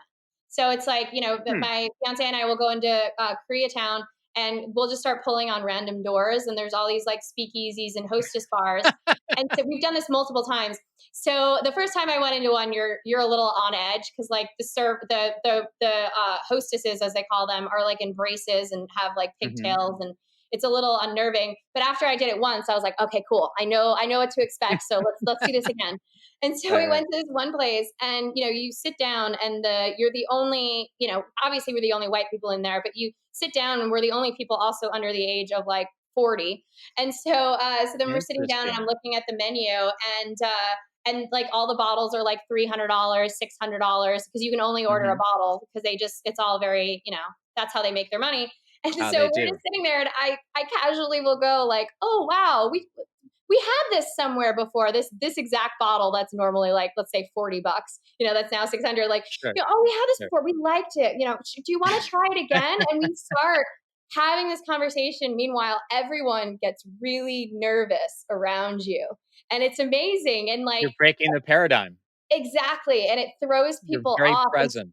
And so we stay So we stay for like 10 minutes, which is a really long time when you're like basically creating a blip in the matrix. Right. Yes. And there's this one place that we went to and did this called Sabu Sabu. It was on Wilshire.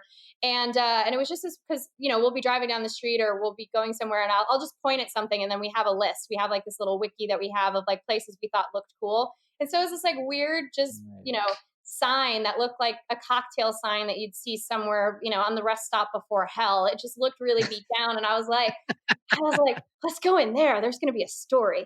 And so now, because I have reinforcement, because he's a dude, and he's a Jedi master himself. He wills people into submission by like telling them how awesome they are and how like much they're loved. Like, he's very much a flower, and I'm like the animal. And That's so hilarious. we go into this place, and there were literally women taking men into the back rooms. There were all these like what looked like massage style rooms in the back. And then in the front, people were actually smoking, which I didn't know was even legal, but I guess it's part of it because it's considered a members only club. And so we just sit down. A seedy version of Eyes Wide Shut, basically. A low rent version. Without the masks. It's like if Eyes Wide Shut was your local bar down the street. So because once we found out it was a membership only club, we're like, oh well, we're interested in being members. We just go with things, and people don't know what to do when you're kind of that. That so kind Eyes of Wide Shut people. was at the bar in It's Always Sunny in Philadelphia, that sort of thing. Exactly. That's a great way of looking at it. So the hostess there she totally knew what we were doing, and she loved it. And so she's like, here, have a drink on the house. And so we just got to people watch, and it was really neat. So they have all these different bottles, and you can put your name on it. So I want to tell the next person that comes into town, so maybe next time Stuart's in town or someone that I really care about, I want to tell them to go there and or go ahead, buy a bottle of like Liberty Creek or something really crappy, because they had like the worst wine selection there ever. Like buy a bottle, quote unquote, leave it there, and tell them like, go to Sabo Sabo, ask for, Jen and Jeff's bottle, you'll be taken care of. Because it sounds like such a badass thing to say. Yes. But then you're sitting there in this like seedy, smelly, like Koreatown bar. That is hilarious. But watching the inner workings of God only knows what's going on in those other rooms. So it's I like to keep life very interesting. Well, one would think, because allegedly Jerry Bruckheimer bought your life rights twice. And all right, you gotta explain this. Yeah, so it got optioned when I lived on an island for 2.5 years. So as one does. Two boyfriends ago, even before that, before we met, I realized I made myself internet famous and wasn't happy. And so my whole goal was to like work through my depression. You're the only one. Yeah, I wasn't happy. One who's ever done that. And so right. And so I had that kind of thought, and then I met this gentleman, and just because of his wealth factor, he couldn't live in California full time because he had to live in an income tax free state, and there's 12 of them. And so he had a place down in the Florida Keys, and I went down there and completely fell in love. And then also in love with this individual. And so we only ended up dating for 6 months, but I ghosted. Most people ghost parties. I ghost moves. So I didn't tell anybody I was moving, and I moved. I ghost moves. Yeah, entire moves. And I just didn't tell people where I was. And so that feels like a novel you've yet to write that will become this like HBO miniseries. I had a show at the time though with MTV, so I didn't want. It was basically the intellectual property from Talk Nerdy, the concept of being able to kind of barter and have these adventures. Right. So I had a show that, I wanted to go somewhere. So you can't really say that you left. I would just tell people, I'm like, oh yeah, I'm just on an extended vacation. And so Which is after we kind of broke up, true. yeah, it was true. And so after we broke up, though, I became a person and not a persona. And so I did all these different things that I had never done Explain. before. Yeah, because before with Talk Nerdy, like I didn't know enough about myself, and I was giving so much of myself to the blog and to the world and the internet. And so Yeah. I didn't know what intimacy was. So I didn't know what was mine and what was the, where's the art and where's the artist, and then who's the person on top of all of that. So I just didn't know. But the two things you couldn't talk about on the island are tech and pop culture, because people just don't care. Everything's fishing, and we watch the sunset together, and it's all very family oriented, which I love. Yeah. And so, so it was an amazing adventure, but I didn't want to go back to LA. I didn't want to go back to that life. So I was just standing in my kitchen one day, right before 4th of July, and this was in 2015. And I get an email, no, earlier than that, I think it was 2014. And so I get an email from my agents saying, at CAA, saying, hey, nice to hear from you, Jen. Or, hope you're doing well, Jen. And I never met my agents. I still to this day haven't actually, which is Good also for you. insane. Yeah, like Good who for doesn't? you. You're repped by one of the top lit agent in Hollywood. You would think your first thing is I'd like a meeting. My first thing was like, thank you so much. Like I'm gonna go move to this island, which is so illogical. And so No, anyway, that's the healthy, right move for a sane human being to do, and you did it. Good for you, Jen. so then she emails and she goes, and she's amazing, by the way. I'm super lucky to have both of them. And so she's like, my brilliant, partner in television would like to make you an offer on your blog. This is really exciting. And so they, Jerry Bruckheimer and Warner Brothers optioned my life rights, my trademarks, and my intellectual property. And so they give you basically like a shopper's fee. So they give you money so that they can take it out. And so the problem was it took over a Take it year. off the market. Yeah, so it took over a year just in negotiation. So thankfully, because of the gentleman I had dated, he had a whole team of attorneys. So I was like homies with one of them, and so I just said to him, I was like, I know you charge like $1,000 an hour, but I said this literally just landed on my lap. I barely have a pot to piss in because I'm rebuilding my life basically on this island. But I said, could you help me out? And so he did. And like I said, it took about a year, and but then it had the option got renewed again. So I didn't get one check, I got two. And then I was actually at a celebration of life of all things for another gentleman that I dated. His father passed away very unexpectedly. I had just broken into his house because I had to get this book. Yeah, I learned how to break into a house while on an island. I had just broken into this house to get this address book because I had never been in the house, so I had no emotional attachment, and he died in the house, so it was very upsetting for people to go in there. So, and I was small, small enough to fit through. So I did, and we were at a celebration of life, and I get another email from my agents going, NBC would like to make you an offer. This is very good news. And then came Fox would also like to make an offer, ABC, and then CBS. And I actually, through Tinder, wound up meeting the guy who made the financial decision at Fox on Talk Nerdy to Me, because I matched him on Tinder. Yeah, afterwards. And I said to him, I was like, wait, you're over at Fox. I was like, you know my show. I said, it's Talk Nerdy to Me. He goes, yeah. He goes, I know you. He goes, you got too expensive. And so now we've stayed homies. And he's been super helpful with just like, kind of keeping it alive. So I had a put pilot at CBS in the 2016 pilot season. And Les Moonves, who now everybody knows, but at the time when my agent was like, Les Moonves is looking at it, I thought it was they were talking about some sort of dessert. I didn't know he was a person. That was a person. So she tells me, she's like, this was on the phone. Yes. Because that's awesome. I'm so naive and because I'm so focused on what I'm doing, I just assume everyone else is doing like what they're doing. And so, but I asked her, I was like, who is that? She goes, oh, it's the CBS chairman. And I was just like, oh, might be. And so Les picked The Great Indoors, which was a Joel McHale show, instead of Talk Nerdy to Me. But it was amazing how I got connected, going back to what I was saying in the beginning about Kaylee Cuoco. I got connected to Kaylee because I set up the online reputation management for Talk Nerdy to Me Lover to be found by the Big Bang Theory. So it worked. And so that was like that validation of this is working. And so then in the 2016 pilot season, Talk Nerdy would have been paired with the Big Bang Theory. So that was like a full circle. I still get chills saying that. But then it was great though. Morgan Murphy, who you know from like everything. She just left Modern Family. She did the first iteration of it, and the script was great, but it just wasn't based on any of the stories, and so it wasn't based on really any of the content. It was just these characters who were nerdy, who were super supportive of each other. And my friends warned me. They're like, "This is your name on this." Like I fought tooth and nail for the credit based on the blog by Jen Friel. I didn't care about like title. They wanted to make me a consulting producer. I didn't care. There's no way I was going to get creator credit on a Jerry Bruckheimer show. Like I was willing to take that little neg, but as long as I had that title credit, which I got. But it was amazing because if Talk Nerdy had been picked up, the pilot wasn't. It just wasn't that interesting. You know what I mean? There wasn't really any of that excitement that the blog has been for 10 years. Obviously, by life stories, there's always like I again fearlessly find just adventure and curiosity and you know, life really is a social experiment to me. And so we scrapped. So I got once the deal didn't get picked up, I was supposed to get a check, actually enough to buy a nice car, like a really nice car.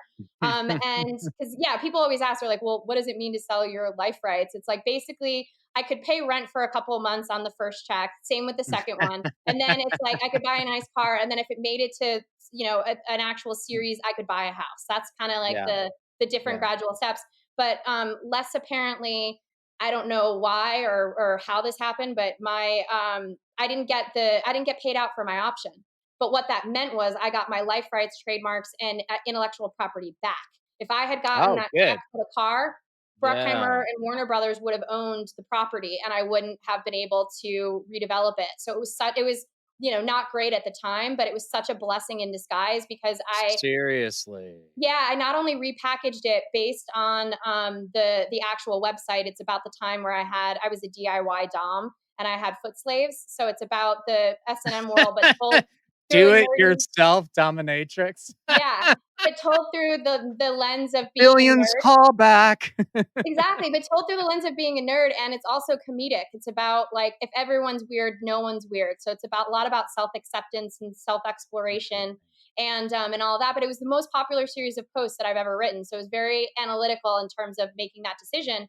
And so so now we're kind of, you know, in this, you know, waiting period with the pandemic, but I'm just really proud because I picked up I don't know why I never thought of this before, but I picked up the phone and cold called. So I've met Jerry Bruckheimer when I was a PA for him when I first moved to LA, but it was just, I accidentally met him. I like crashed into him with some books. It's kind of like what film was he working on at the time? He was working on King Arthur at the time. So, and so they actually offered me a job, but I wound up working in movie marketing because I wanted to listen to the radio and I needed to be in a family environment. I couldn't have just gone into cutthroat Hollywood. I wouldn't still be here in LA, but I had the awareness of that at 19. And so I never I wasn't involved in any of the sales process because I was on the island. So the WGA and ATA had their disagreement. So the writer had an agent. I was technically considered a free agent, but I kept CAA in the loop because CAA has a contract. They owned it for 2 years where they had the exclusive rights to taking it out and whatnot. So there's all these series of contracts that you sign along the way. And so now they rep you just for writing. CAA, but for lit. But, and then I got a TV agent because the blog ended up selling. So so then the writer, her name's Heather Ruttman on the Talk Nerdy to Me redevelopment. She was repped at APA, and so she had to fire her lit agent because that's what all the writers were required to do per the WGA. So here we are, finally with a finished product. I'm taking it out to all these people who are insanely huge names. We're getting callbacks in the room, like all this stuff is happening. And then this happens, and she goes, "I have to fire her," and I'm like, "No!" But we did it. We made it here. And so I was just so angry and frustrated that I was like, why haven't I picked up the phone to call Jerry Bruckheimer? Like, I can pick up the phone and call Jerry Bruckheimer. That is the coolest thing ever. It took 2 phone calls. And I was very determined. I was like, it's about our project, Talk Nerdy to Me. And I had never discussed anything with the executives, but I knew exactly who to ask for. I knew who to look for. And I called him. And on the second, you know, and I also reached out to him on Facebook and he messaged me back. I didn't see the message at the time. So I'm like freaking out. I'm like, oh my God, this is happening. And so then I get a call And and they're like, this person's name, for Jen Friel, and I'm just like, it's me. And then like when he actually answered the call, I go, hi, it's Jen Friel. I'm like shaking in the pantry at our startup. I'm like shaking, and all I could say was, thank you so much for changing my life. I said, I can walk into any room and go, Jerry Bruckheimer bought my life rights, and win it. I said, thank you so, so much. And Instant mic drop moment.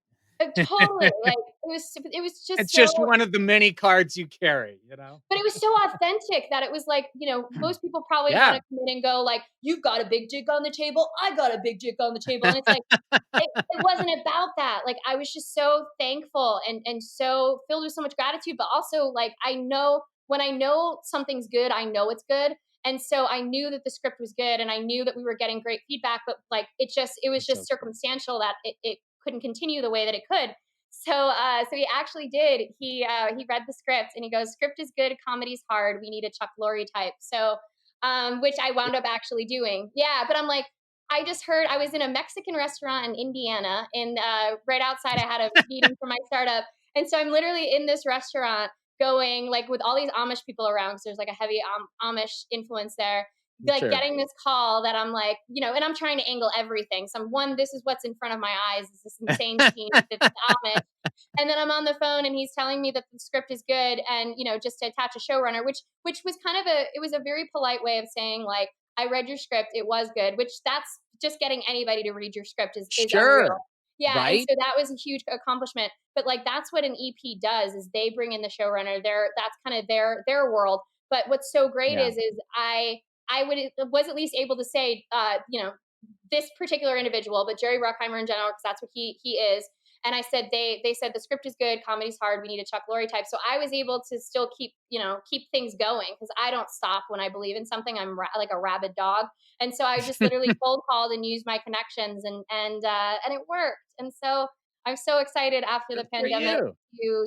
to Amazing. because the story is really about wearing these masks, but we all wear masks, and now literally we all physically Yeah. are wearing masks. And Right? the stories, yeah, a lot about isolation and what it feels like to not fit in the world, and discover what your own footing is, and what that looks like. And that's what a lot of us are experiencing right now, is that sense of loneliness. So I feel like it's so topical right now. I think S&M has been done in so many wrong ways. I actually did a bunch of research on bonding when it premiered on Netflix, and I studied the market, and it was like, everyone's craving for a story like this. It's such a beautiful thing to be that vulnerable. Like with my slaves, that was the most vulnerable I had been up until that point with anyone other than the blog. Like, those relationships were so profound and amazing. As a because dominatrix, you found yourself being Yeah, because the Dom most has to, vulnerable. the sub is always in control. The Dom has to stay one step ahead, which is what I'm naturally really good at mentally. Okay. I view The it as like safe a work. The gift. safe work can shut the whole thing down. Exactly. But like, one of my slaves, for example, wanted to be dehumanized. So he felt so much pressure from his family. He had a really powerful job. And so Mhm. his whole thing was, he wanted to be a table, and he would wear a mask. And then he wanted me to tweet and blog, and he just wanted to be a Wow. table.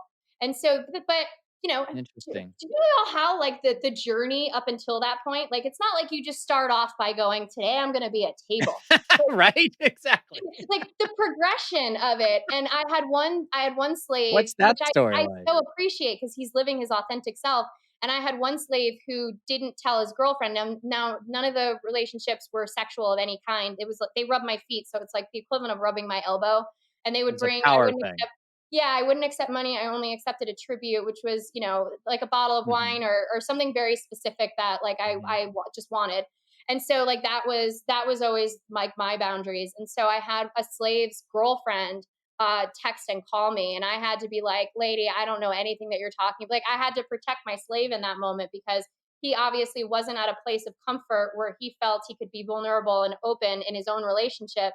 He had to Wow. seek this out with someone Good. else, but that Yeah. creates, having that outlet is what prevents that mental illness or that depression. Having that outlet, like, and Right? accepting that about yourself. And that's what I took away from that life experience, was how many of these slaves just experience so many levels of shame, because they're just in defeat. And some people are super turned on by it, but like, if you're dating someone and they're not, they're like, oh, I don't want you to touch my feet, and you hear that Right. over and over, you're going to suppress it.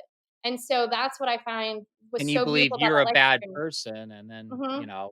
suddenly that person takes their life and we're like, "Oh, what happened? How'd that" you And know? it's how you're hardwired, exactly. So I think it's a really, I'm so proud of the script. It's a really great story. That we cast the Dom, and she's so spectacular. I'm so excited to announce it when I can.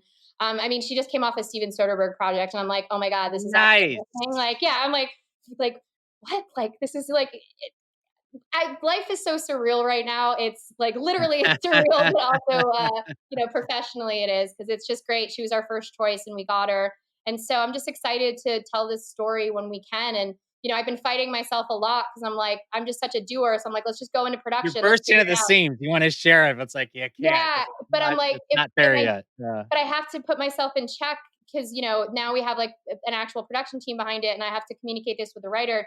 And I told her, Yeah. I was like, I don't have an answer for you, like when we can go into production, because I'm like, right now, like if I'm doing this for my own ego, I'll say let's do it tomorrow, but that's not the greater good for the project. Like I have to put Yeah. my own ego in check to make sure that we're doing this story justice, because I'm going to get one shot. I'm sending it to Jerry Bruckheimer, and I'm going to get one shot at this. So it's Right? like, yeah, Right?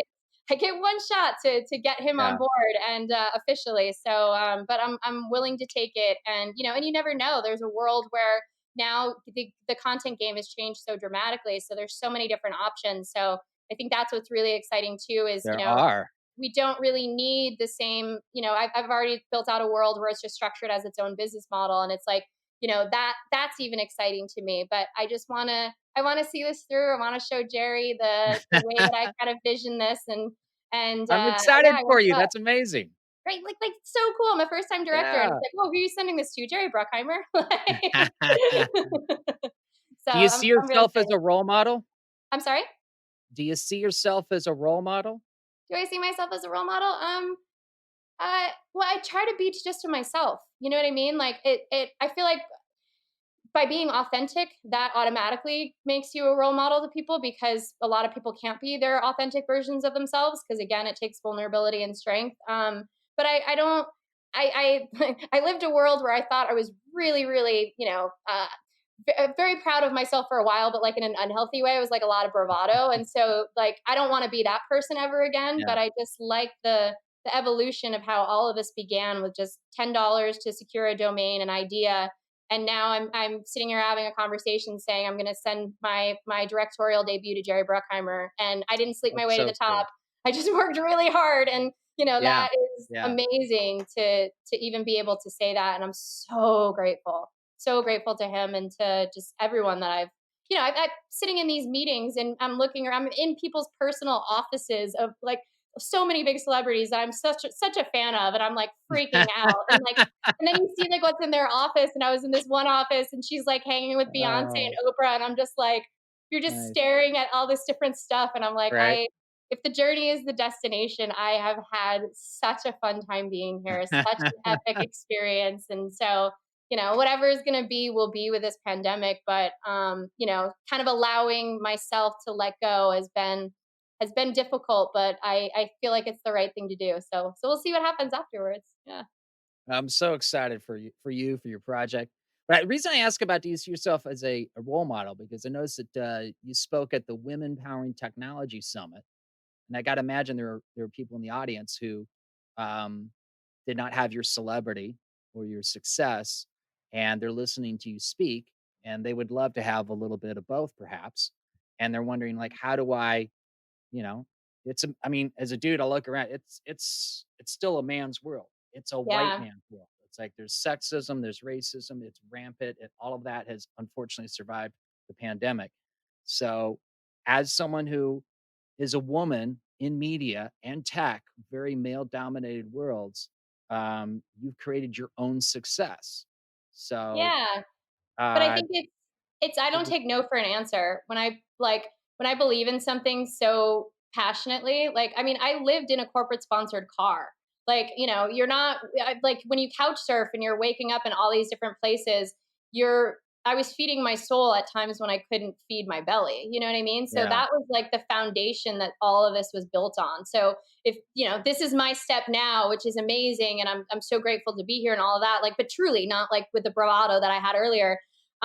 But you know, if Well, I I sit think here, you've earned that bravado. It's I always like to quote. I don't know if he actually said it, but allegedly Muhammad Ali once said, "If you can do it, it ain't bragging." So this is all stuff you've done. All right.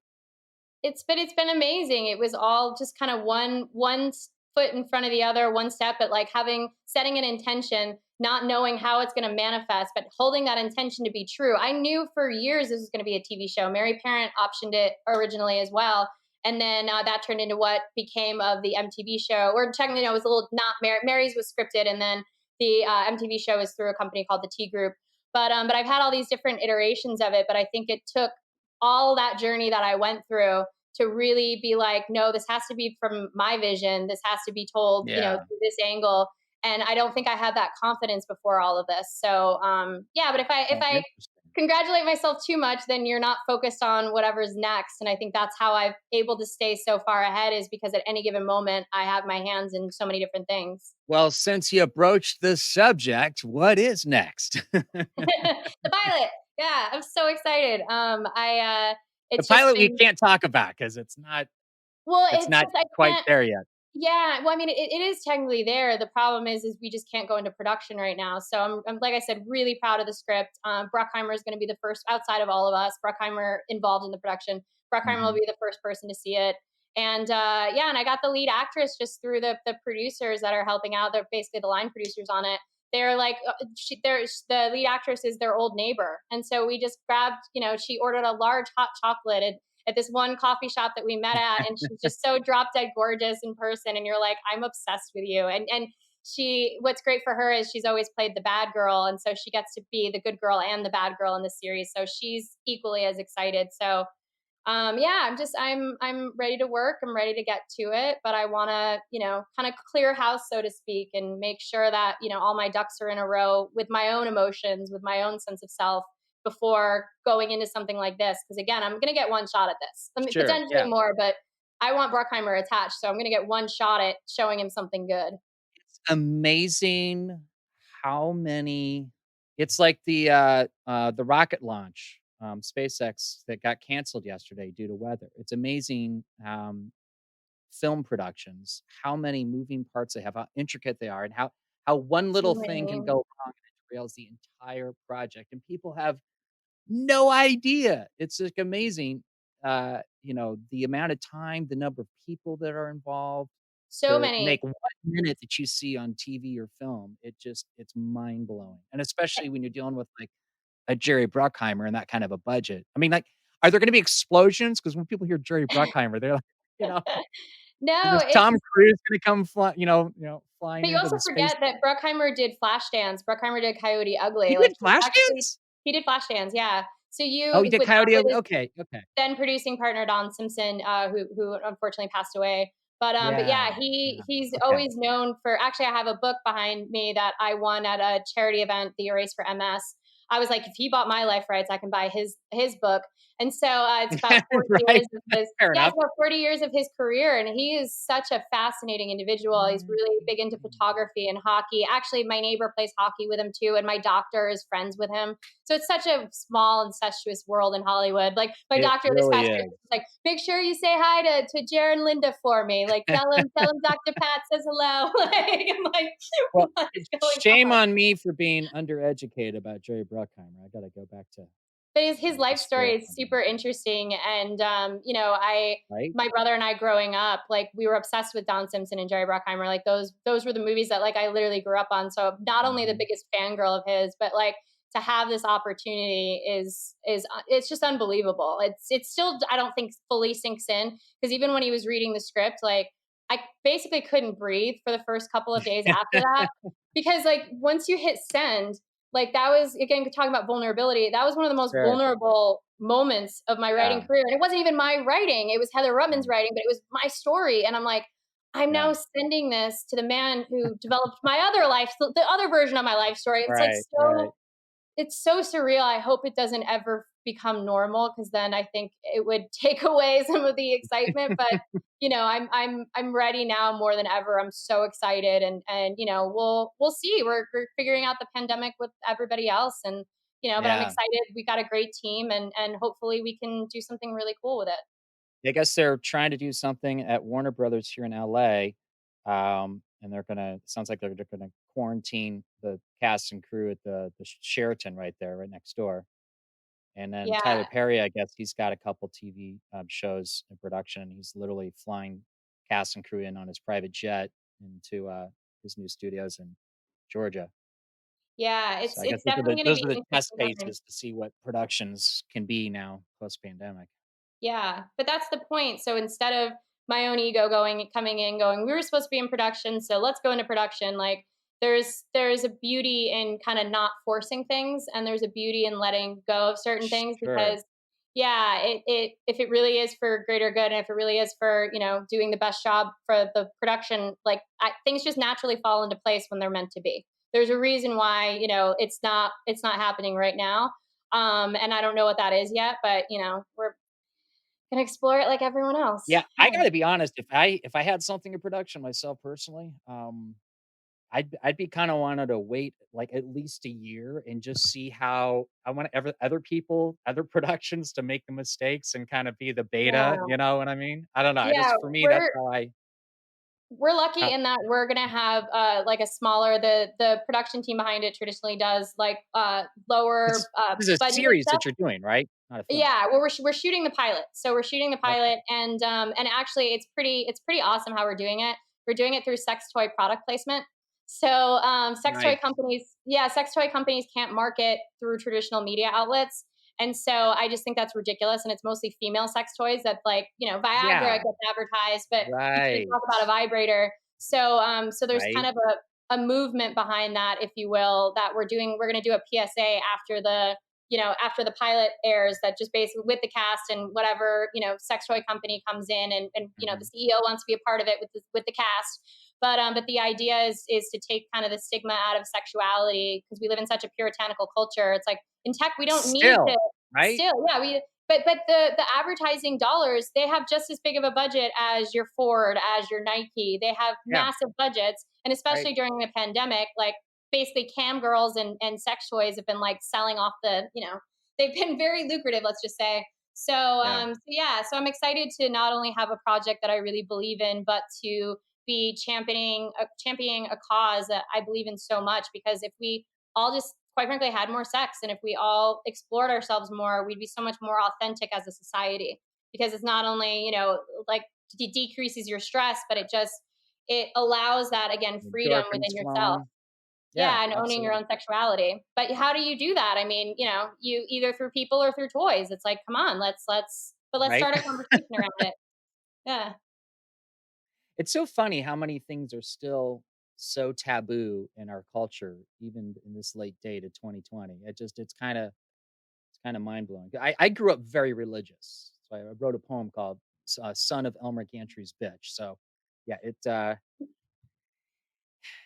it's weird. It's so weird to just But it see doesn't people. start, but change doesn't start until there's a conversation around it, which obviously we're seeing with racism right now, but like there has to be a conversation first. So it takes, sometimes a project or a TV show or whatever it may be A to cultural point out that, like, experience. hey, this Sure. is wrong.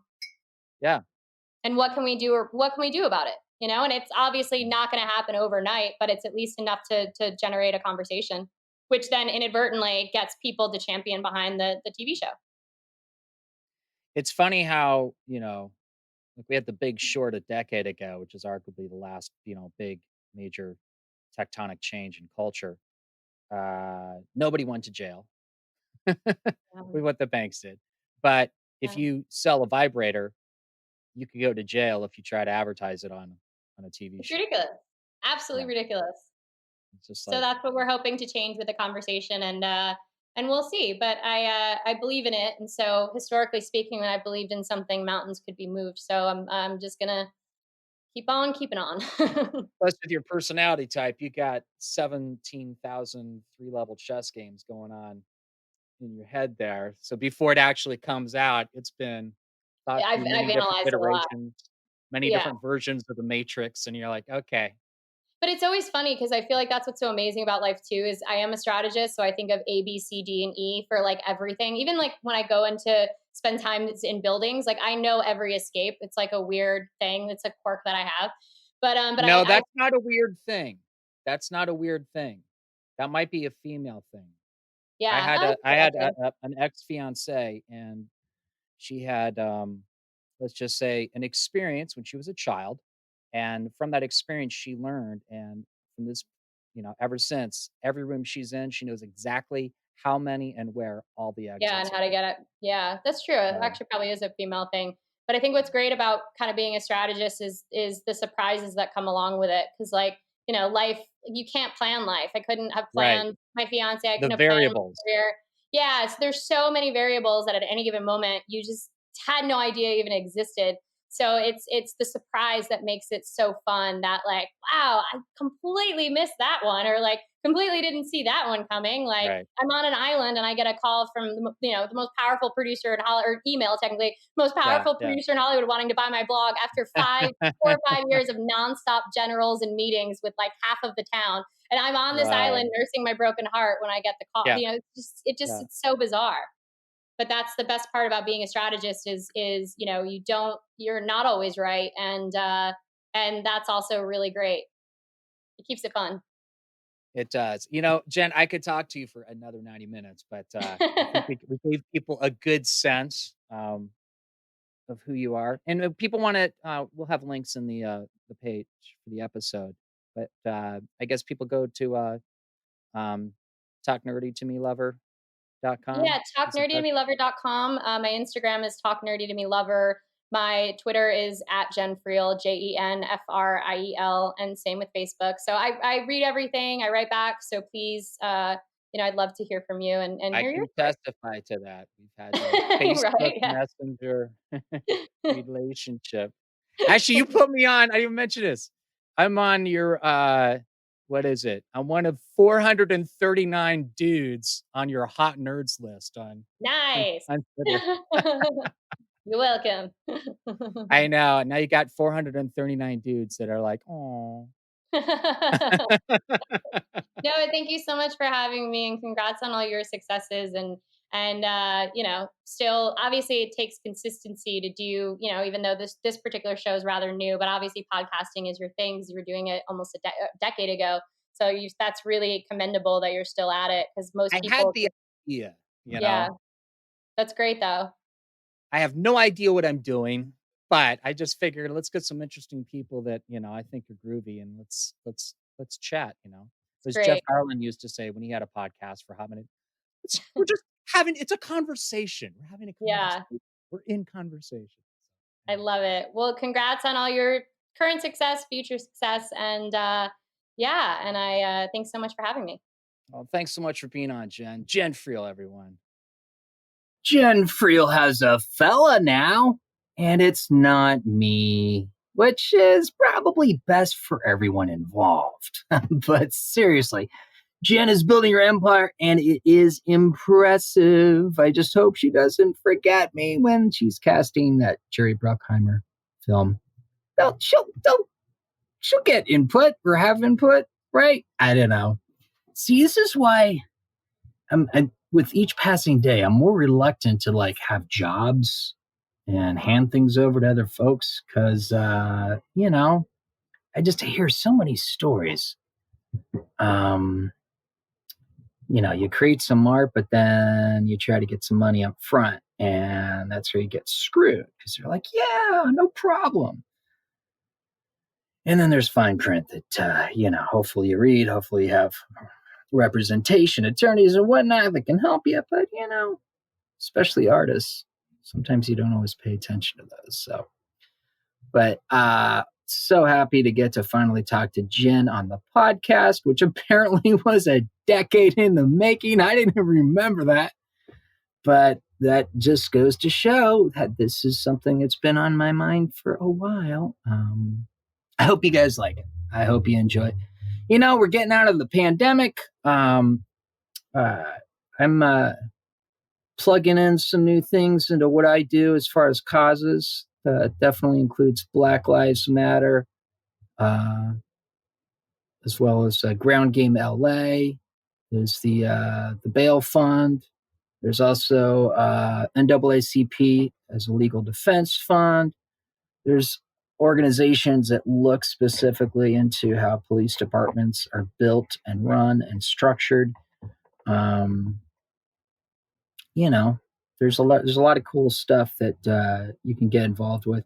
I've lost interest in even talking about stuff on the national level, like who's in office, because it's the local stuff. Because the stuff I saw all the activists with Ground Game LA talking about, now I'm hearing it on like in the New York Times and on Meet the Press. It's like crazy. Like defund the police. That was literally a radical idea a week ago. And now it's actually being seriously considered. In some cases, it's on the drawing board to be implemented in one way, shape, or form. Definitely not out of the woods. Lots to do. But hey, what a week, right? Any links to stuff mentioned on the show, you can find at markromanempire.com, especially the episode page to get all the links for Jen Friel and all her cool stuff. If you'd like more podcasts, support it. Yeah. As I mentioned, our mojo may not involve much more advertising, so your Venmo, Cash App, or even PayPal truly helps. markromanempire.com, click tip jar. On SoundCloud, there's a link to my Venmo there as well. Look for the blue Support Mark Roman Empire button. And of course, we are on Patreon, patreon.com/Mark Roman Empire for lots of cool perks with more on the way. Thanks to our listeners across the globe. Yeah, not only were you out in the streets protesting, but you took some time to listen to my silly little podcast. Thank you, Glasgow and Belfast in the UK. Yeah, I thought Belfast, Ireland too, but this is Belfast in the UK. Thank you. Although if you're in Belfast in Ireland, you can listen to podcasts as well. Yes, and you can listen to it from any Belfast. We were equal opportunity in the Belfasts on the planet. They can listen to this. Hallam in Australia. I didn't even know that was a town in Australia. But someone in Hallam listened to the podcast. Thank you. Nunoa, Chile. Did I pronounce that right? Nunoa. Nunoa in Chile, down in South America. Thanks for listening. And Boardman, Oregon. Just up north right here in the good old USA. Yeah, there's a few folks. Some people in New Jersey, some other places too. It's cool. I appreciate you guys listening. Are you a hero tier? We've been helping house Venka and Will since December 2019, and we've been helping creatives since St. Patrick's Eve 2020. We need 3,000 to ensure housing security for Venka, Will, and their puppy Andy. Leave no human outside. Also, only Hero Tiers can win cool prizes in the weekly Cards for Hero Tiers game on our YouTube channel, Mark Roman Empire on YouTube. Watch Cards for Hero Tiers number 14 on Monday and find out who wins the surprise prize. During Cards for Hero Tiers, we also tease the next episode of the podcast, which drops on Wednesdays. We found 51 Hero Tiers since December. Who's next? Whether you need help, or you can offer help, or you're just curious, visit herotier.org to discover more. And you can listen to the podcast on many platforms. Yeah, Joseph had a coat of many colors. My podcast is on many platforms. Don't forget to rate and review us on the one you're using. That's the platform, not the coat, okay? Whether you hear us on Apple Podcasts, Mixcloud, Podbean, SoundCloud, Stitcher, and TuneIn. Also, several apps like CastBox and Overcast and Pocket Cast. That's what I use to hear my pods. Yeah. On the YouTube, we have podcast audio as well as interview wrap teasers. Yeah, we used to do that back in the day. And Cards for Hero Tiers videos. Also, Church, when I did that for that hot minute or two. Lieutenant Frank and Cue Ball Hot Takes videos.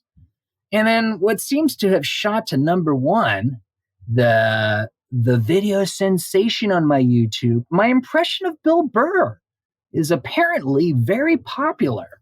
Yeah, it's a very short video, not even a minute, but it's really popular. It's like the most popular. There's stuff I put on this YouTube like years ago, and they don't even have as many. It's amazing. So check it out. MarkRomanEmpire.com. Click listen. To avoid missing out on the cool stuff, join my mailing list. Mark Roman Empire Census. Sometimes we have special deals and perks for our podcast folk. This week's Sermo Maximus is try empathy. Check your email for this episode's census, but only if you want to win a cool prize to be drawn in next week's Cards for Your Cheers. Didn't get the census email? Become a citizen, which we're going to call a different word at some point when I figure it out. So much to do, so little time. Go to markromanempire.com, click census, get plugged in. Twitter at the Mark Roman, Instagram at Mark Roman Empire for the podcast, at Vegas 90210 for Lieutenant Frank and the other characters. Email your questions to me at romanpodmail@gmail.com, and I might answer them on the podcast. Especially if you don't look like me and you got some ideas of what someone like me could maybe do to make the world a better place. I'm listening. And I hope more people that look like me are listening. So write in. Tell me what you're struggling with. Tell me what's different for you and how you feel about that. I welcome it. Okay. It's time for us to look at the reality of our world and the reality of our past, because that gives us some clues on how we got here. And I would be remiss, since I have a platform here, if I did not seize the moment and listen to the people and just be a fucking decent human being and go, hey, there's some people who don't look like me that are hurting. They need to share their story. And if you'd like to share a little bit of yours on my humble little podcast, I welcome that. romanpodmail@gmail.com. I think the world's going to become a better place, guys. I really, really do. I see it happening. There's a lot to do. There's some encouraging signs, but there's a lot that still has yet to be done. It's not going to happen overnight, but it's encouraging. Literally, power to the people. The people we all took to the street. All of us, okay? Not just certain folks in a certain group. All of us. That's what it takes. Until next week, it also takes a busker. Remember our fallen buskers?